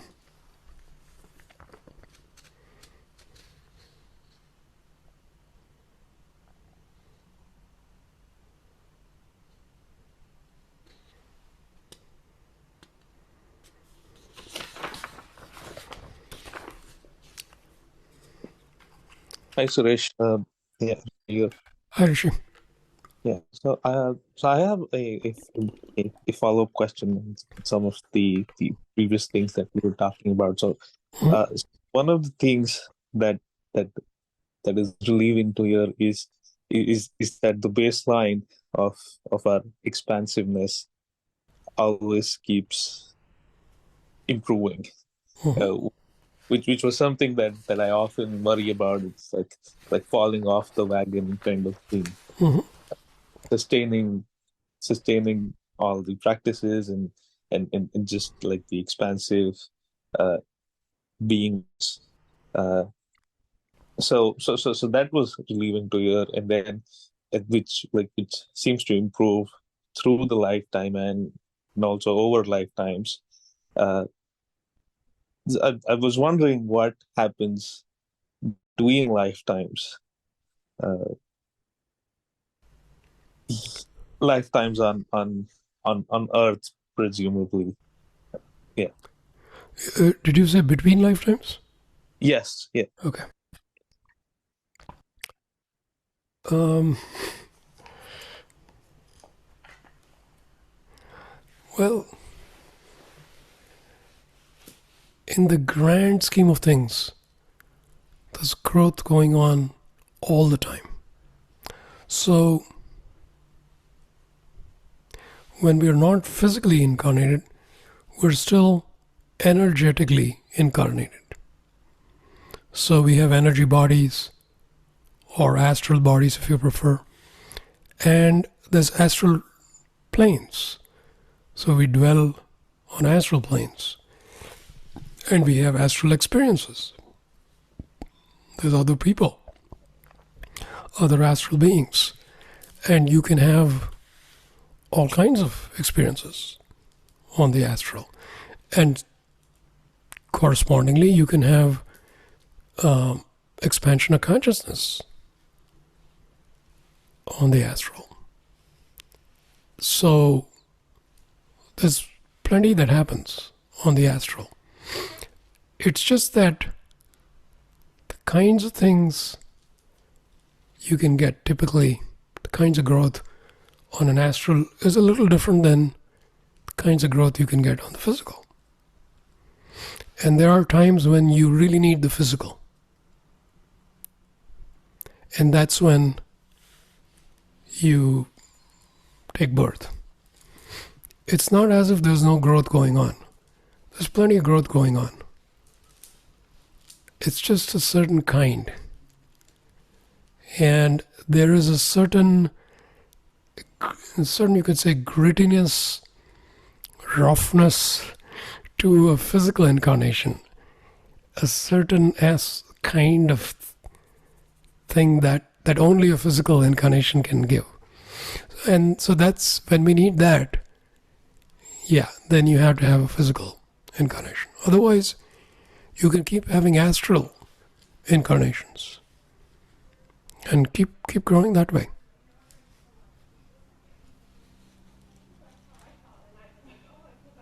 So there's obviously, so much one could say about these things. But generally speaking, I would say wherever you find yourself, right? Right now we find ourselves in this physical space-time reality. Make sure you make the most of it. That's the bottom line. And you won't regret it. When you're in the astral, there'll be certain set of things on the table. Make the most out of those.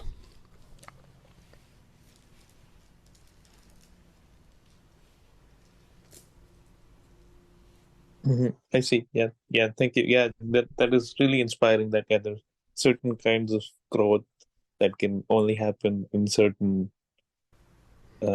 in certain forms. Yeah. So really inspiring to make the most of wherever we are. Yeah. In fact, in today's guided meditation, you can get some insights if you go back into this particular physical incarnation. What are some of the key things I'm here to learn? Because you want to make sure you really get those. And then this life would have been, served its purpose. So you don't have to, of course, post this life, you will have a clear picture of, what is the possibilities and how much did I make of it and where did I miss. But I feel like no need to wait for that. You can have guided meditations like today's, where you can get a good sense of what you came here for. And make sure you take care of that.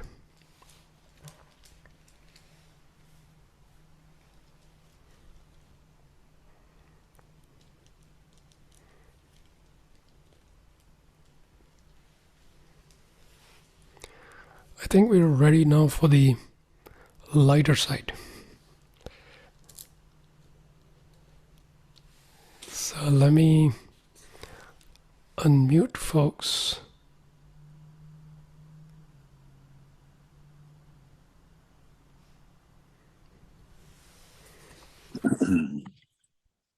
So, Suresh, do they have one-liners in astral life? That's a top secret, I can't tell you.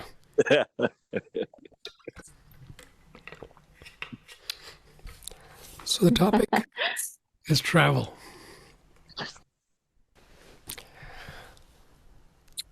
All right, here we go. So again, some of these have attributions, many of them don't. Physically, I'm here. Mentally, I'm in a pool in Bali ordering my third mojito.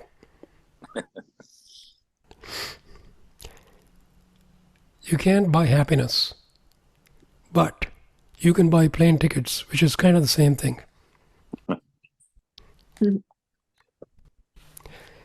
If you had to choose between true love or traveling the world, which country would you visit first?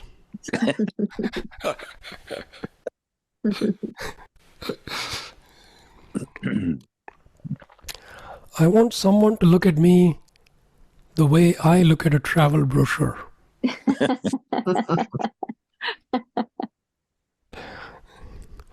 May the forest be with you.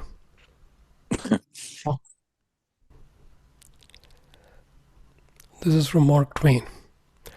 I have found out that there ain't no surer way to find out whether you like people or hate them than to travel with them. It's quite true. That's true. I followed my heart. It led me to the airport.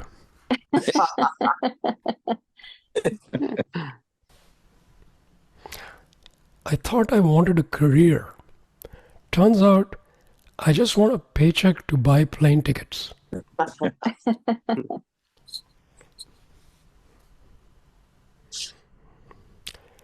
I have 99 problems, and traveling is not one of them.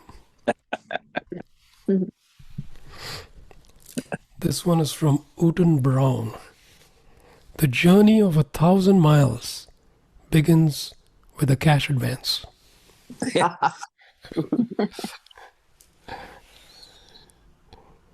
I googled my symptoms. Turns out I just need to go on a vacation. Yeah. George Carlin. Kilometers are shorter than miles. Save gas and take your next trip in kilometers.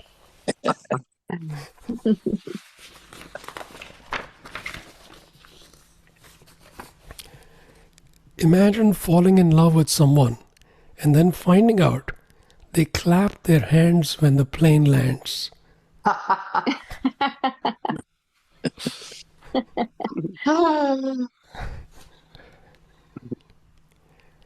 Live a life you don't need a vacation from. Yeah, I like that one. That's a good one. I've been to almost as many places as my baggage. That one's deep. Susan Heller. When preparing to travel, lay out all your clothes and all your money. Then take half the clothes and twice the money.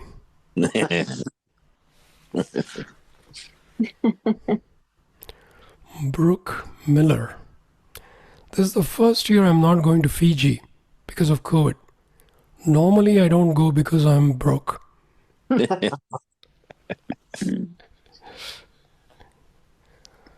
Michael LaRue. I've had entire relationships that didn't get as far as these airport security checkpoints. Megan O'Connell. Thanks, TSA. I haven't been touched like that since prom night. Steve Wynn. Some of you know the Wynn Hotel in Vegas. Las Vegas is sort of how God would do it if he had the money.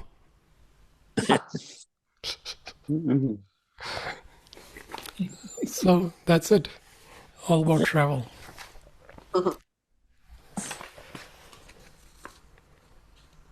Couple of announcements. So next AGP is going to be Monday, October 30th. So again, it's going to be this month because last month was rescheduled to today. So the October AGP will be on the October 30th.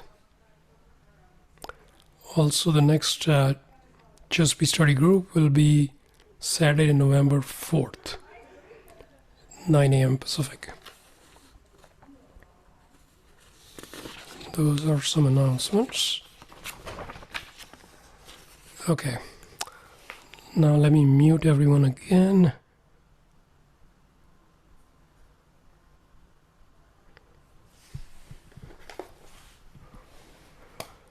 All right. I have another question I got earlier.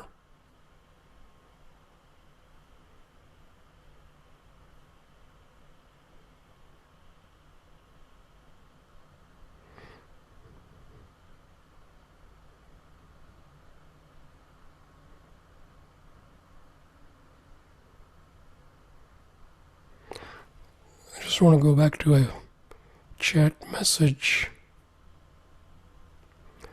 related to the meditation. I was experiencing light cleansing and washing over. However, towards the end there was a wave of darkness. There was an urge to resist it, but I just observed it, wondering if it's something leaving. I did have to lie down before this happened. So that's sharing.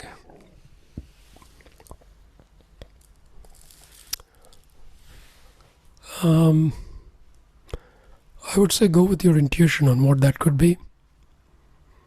The wave of darkness towards the end. It could be some kind of pocket of unconscious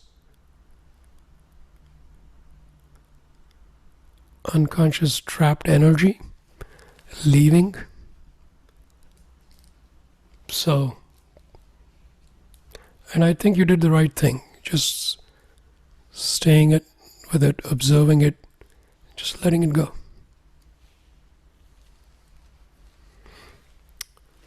Okay.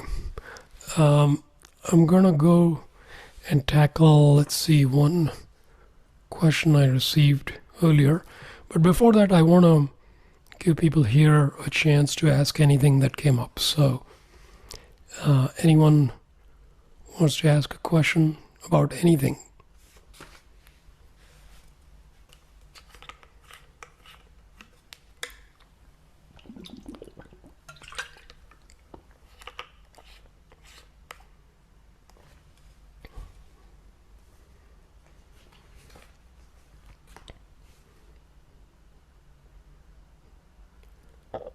Okay, looks like everybody's happy, or somebody's speaking with mute and didn't forget.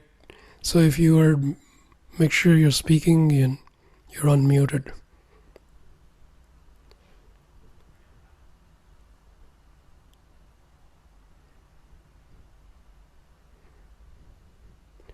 So here's the question I got. Can you elaborate on relaxing during meditation? Does or can imagination play a part in going deeper into relaxation? Is relaxing an active process? So this is, it's all related to relaxation.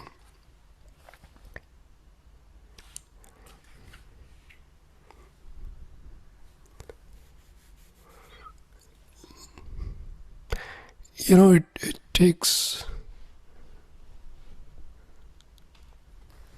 a long time. It certainly took me a long time to understand that to go deeper in meditation, I have to relax. I mean, it's simple enough because, you hear the instruction, relax, relax, relax. And yet,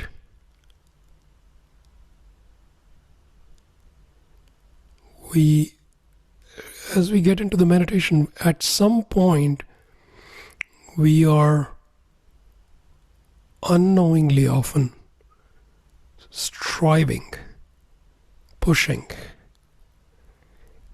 which is contrary to relaxation. And we think that's what I need to do. This is what I did. Turns out you have to relax.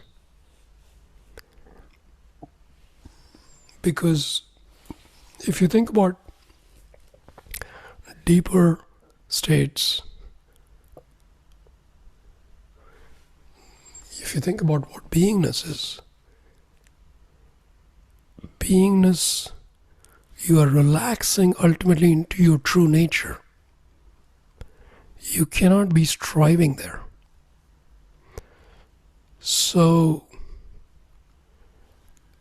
as we meditate and get deeper and deeper, we get better at noticing where we are not relaxing. Because we have certainly relaxed quite a bit, but yet there's certain places we are not relaxed. And so we learn to tune into that and relax. And we have to deprogram ourselves to get away from this achievement orientation, right? Where you try, push, you're going to do better, you're going to succeed. It doesn't work like that. All advanced meditation is about letting go, relaxing. All that initial pushing is not going to work. So truly, there's no other way to go to higher states other than letting go, which is letting go and relaxation are both, they're closely tied together, because to relax more, you got to let go something. It could be a muscle, but it need not be a muscle. It could be something inside. So you just get better and better and better at this. How to yield to something greater. And it's another way of saying it is you're stepping into the unknown. You're more willing to step into the unknown. So this goes to become a very, very advanced practice.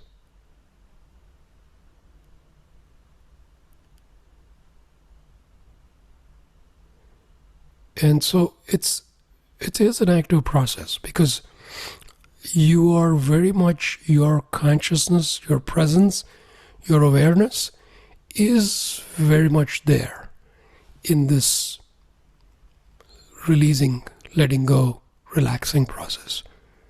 So it's not passive. And yet, to an aspect of our being, it'll look passive.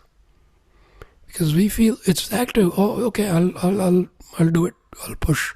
No, it's not that kind of active where you could push. It's active in the sense that a subtler aspect of you is more alive.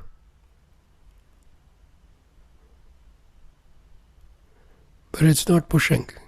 It's just being. Just being is really what it is.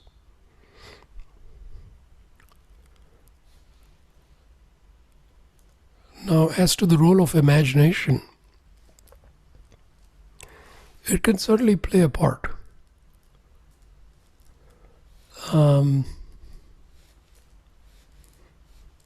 Because imagination, if you imagine yourself in a deeper state of being, it paves the way for that. Because imagination is actually reality. So if you imagine something, you are more allowing that possibility to unfold. So if you imagine I'm super relaxed and I'm resting in the state of pure beingness, just imagine that. That is helpful. Something in you knows, and it actually opens it up. So it's a pretty cool thing actually. And you can feel the difference, and that's the key. You imagine being more relaxed, and you will feel that difference right away. So again, this is a certain kind of imagination which is very gentle and soft. It's not hard and pushy. It's very easy and gentle.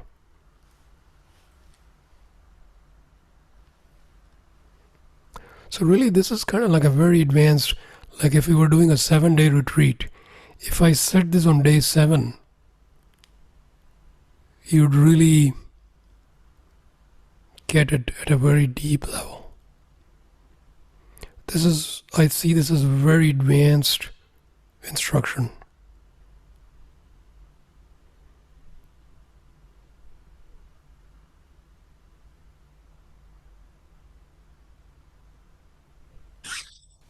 So, Suresh, I want to ask a question. And I remember at some point you had said it's not good to feel bad. It's not good to feel good. And after like tonight's session we're having, I feel really pumped up and full of energy. What do I do with that energy? If that makes sense. I agree. These AGPs wake me up so I can't fall asleep. Okay. The previous thing you said, I don't remember saying that, but I might have said something like that. I don't know. The thing is,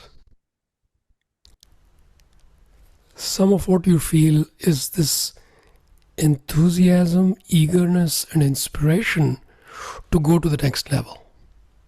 And that is one of the reasons we hang out together here. Because all of us, in some way, we feel re-energized. That it's like, yeah, I think I want to go there. I'm excited again about the possibilities. And I do want to do what I can to move towards that. So I think that's great. That could be channeled into any way that you feel inspired to. It could be, sometimes I feel what is underrated is simply sitting and staring at a wall, or simply sitting on a couch, eyes open, and you'll feel all kinds of stuff coming up. You can process things, let go.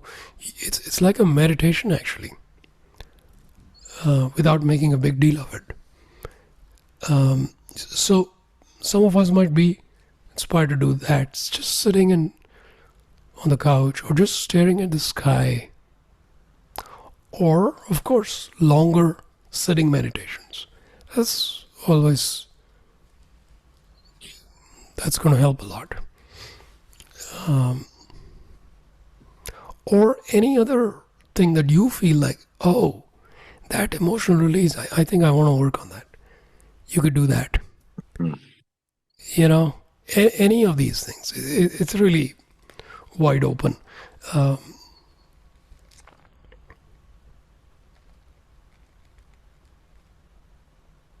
Yeah, but this stuff is actually, once you get the hang of it, it's actually fun. I mean, it's hard to keep at it for years and years if it just feels like work, work, work. I remember at some point it changed for me where this became fun. I would look forward to any time that I could find, to work on this kind of stuff. It's just so exciting. Yeah, it definitely is. Yeah, AGP always helps like reignite and re-inspire that within me for sure. I appreciate this group. Good. Yeah, and hearing, the rest of us questions, sharings, that is so, it just feels good to be part of a group where everybody's working on this and bringing that really genuine interest.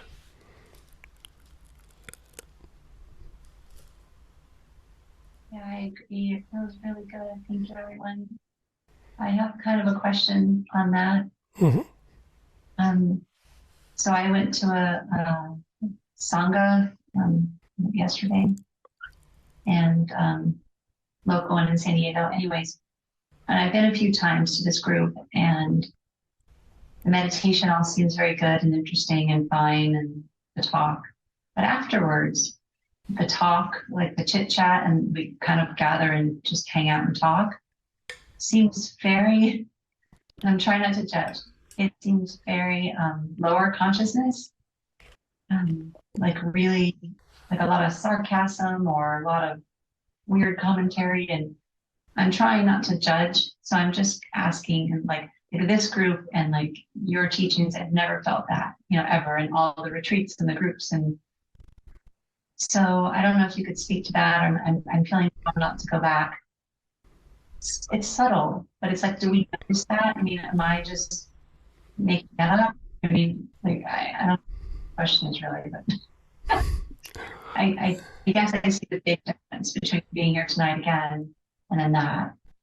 And I'm trying to figure out where that's coming from. Well, I mean, I think, you had that experience, better. Use your discrimination. See what helps you. I can't really comment much on other groups. I mean, there's all kinds of stuff going on, ranging from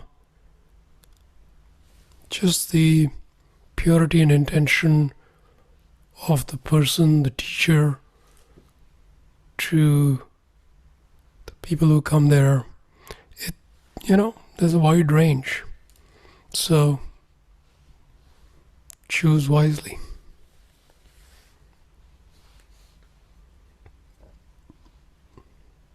Thank you. Suresh, I have a follow-up question to the integration. Yes. The visual of the split screen was really impactful for me. And actually, I went back to that bare metal. Yeah. But this one somehow made it pop a lot more. And so I believe I've heard you say, and definitely read about it, which is where the foreground becomes the background and the background becomes the foreground. And I wondered if you could talk a little bit about that. Like, what is it? So, like, let's say, so I get up in the morning, I meditate, or I'm in the right place because things haven't really got a hold of me yet. And all of us, then let's say days going on, something happens, and I'm completely sucked up. But but the beingness, the essence has not vanished. It's there. Okay. But like sometimes it feels like it got lost. Yeah. So is this a process in the integration where you are, the foreground becomes the background, so to speak, or how does, anything you can say about that? Okay. Yeah.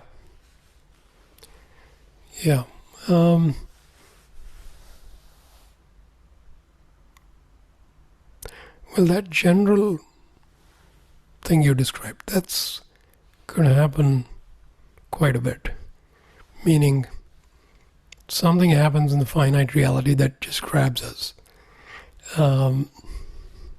But in terms of the long run, if you were to look at, since you mentioned foreground and background, this split screen, again, any metaphor we got to be careful, but I'm going to try to use that same metaphor and see if we can take it a little further. The right side, usually, we're still developing our consciousness. So what happens is the right side is kind of a distinct reality. So we feel like if I'm able to extricate myself, transcend, then I can actually see this thing. And this is actually good progress over the years, where I can consistently go to my infinite nature. And I go there and, yeah, it's there. Even though I was lost, I'm able to re-engage and rediscover my infinite nature more and more quickly. That's pretty impressive. Now, the next stage is that what used to be like what we see is like on the right side. So it's like a distinct place I have to go. Slowly, the right starts diffusing into the left. So that in the left, whatever is going on,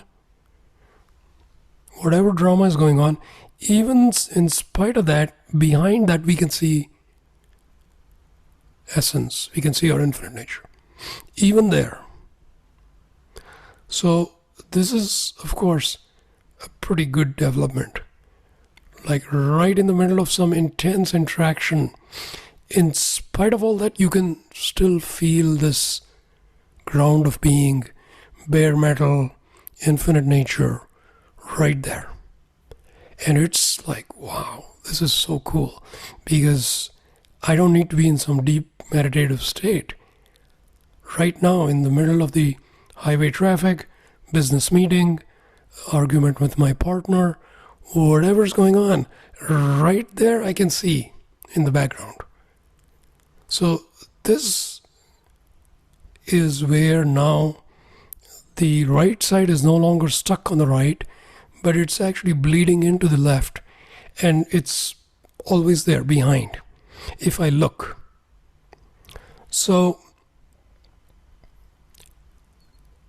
this means now, throughout the day, whether you're meditating and having this high quality contact with your infinite nature, or there's mundane stuff going on, washing dishes, whatever, you can still have this continuous connection with infinity. Really good. This is a very significant development. So now you are more and more approaching a point where essentially all day and eventually all night as well, there is infinity as the backdrop. Now, further development, another breakthrough where it's not just there as a backdrop, it's now the foreground. So infinity is the foreground all the time. Left, right, center, doesn't matter. Everywhere, infinity is in the foreground. And then you can see day-to-day activities are going on in parts of the screen. Nothing wrong, no big deal. Stuff is always going to be happening. But there's a huge difference because you're always with infinity in the foreground. The whole screen. So this is sort of the progression. And just to add to that, it'll be like that not just during waking hours, but waking, dreaming, deep sleep, throughout.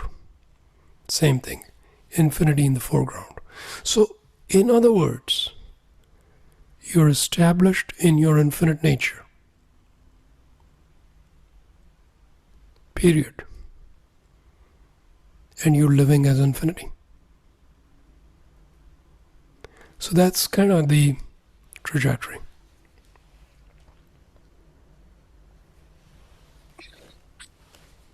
When you start blending those screens, is that, I know we've talked about this before, but is that when you're saying, although there is a lot of pain and suffering in war, there's also a lot of heroic, loving, and beautiful helping people in that war also? Right. This infinity bleeding from the right to the left, it's very subtle. It's not that much to do with awful things are happening or awesome things happening. It's not so much about that. It's just that there's infinity no matter what's going on.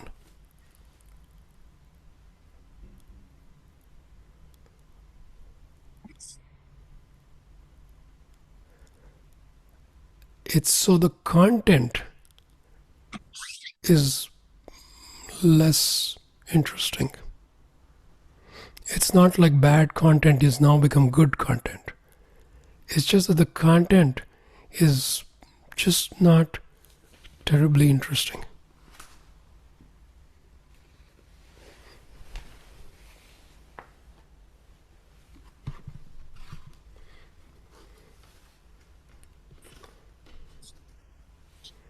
So it's more, again, another metaphor that's often used is, as you step into higher dimensions, the previous dimension appears like a dream.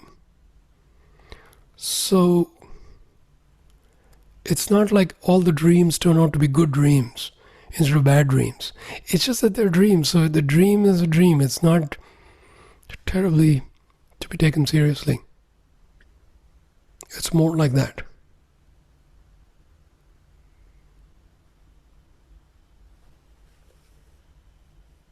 Yeah, I could see how your expansive state makes it less important. Yeah.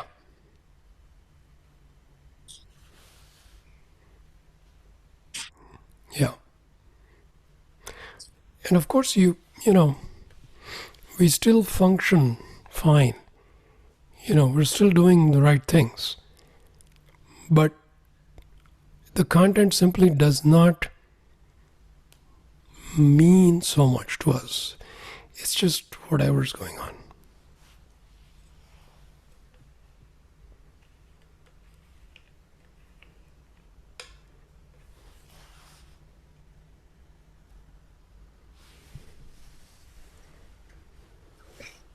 So part of it is just, it feels like, you know, I feel restlessness sometimes. Mhm. In the beingness. I mean, obviously, not in the beingness. I mean, not in the stillness. It, as soon as it's still for a while, I feel like I need to get up and do something. Mhm. And it really doesn't matter what. Yeah. And is that an integration stage as well? Usually, when we start going deeper and deeper, there's stuff that comes up that is really noise. And it's challenging us to go past it. So, can you be neutral with whatever popped up that claims you gotta do this thing? Neutral that you can let it go. Okay, got it. Yeah, and then you can keep going deeper. That's the typical thing.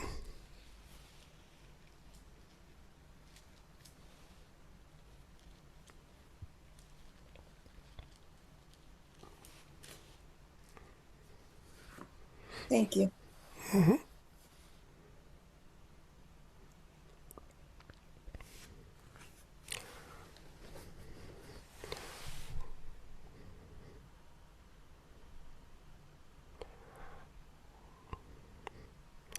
I'm going to read a quote here from Rumi,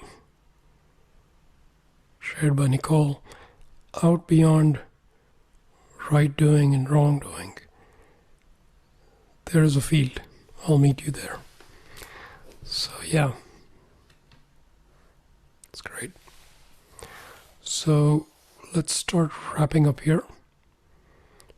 I have a few more questions, but I think we'll leave it for next time.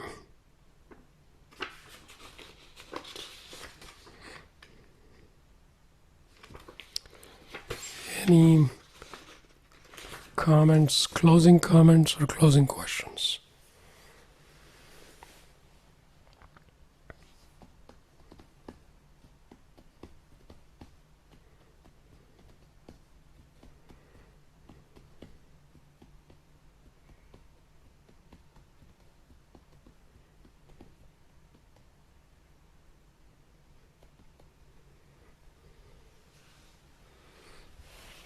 Okay, great. So,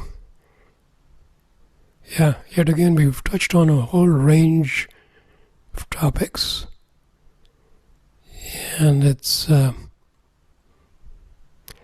always fun to be with a group like this, go deep in meditation, and then in discussions, Q&A.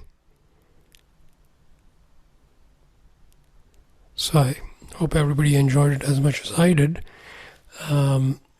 As usual, we'll have the recording available soon, so you can always go back to any part that you feel like.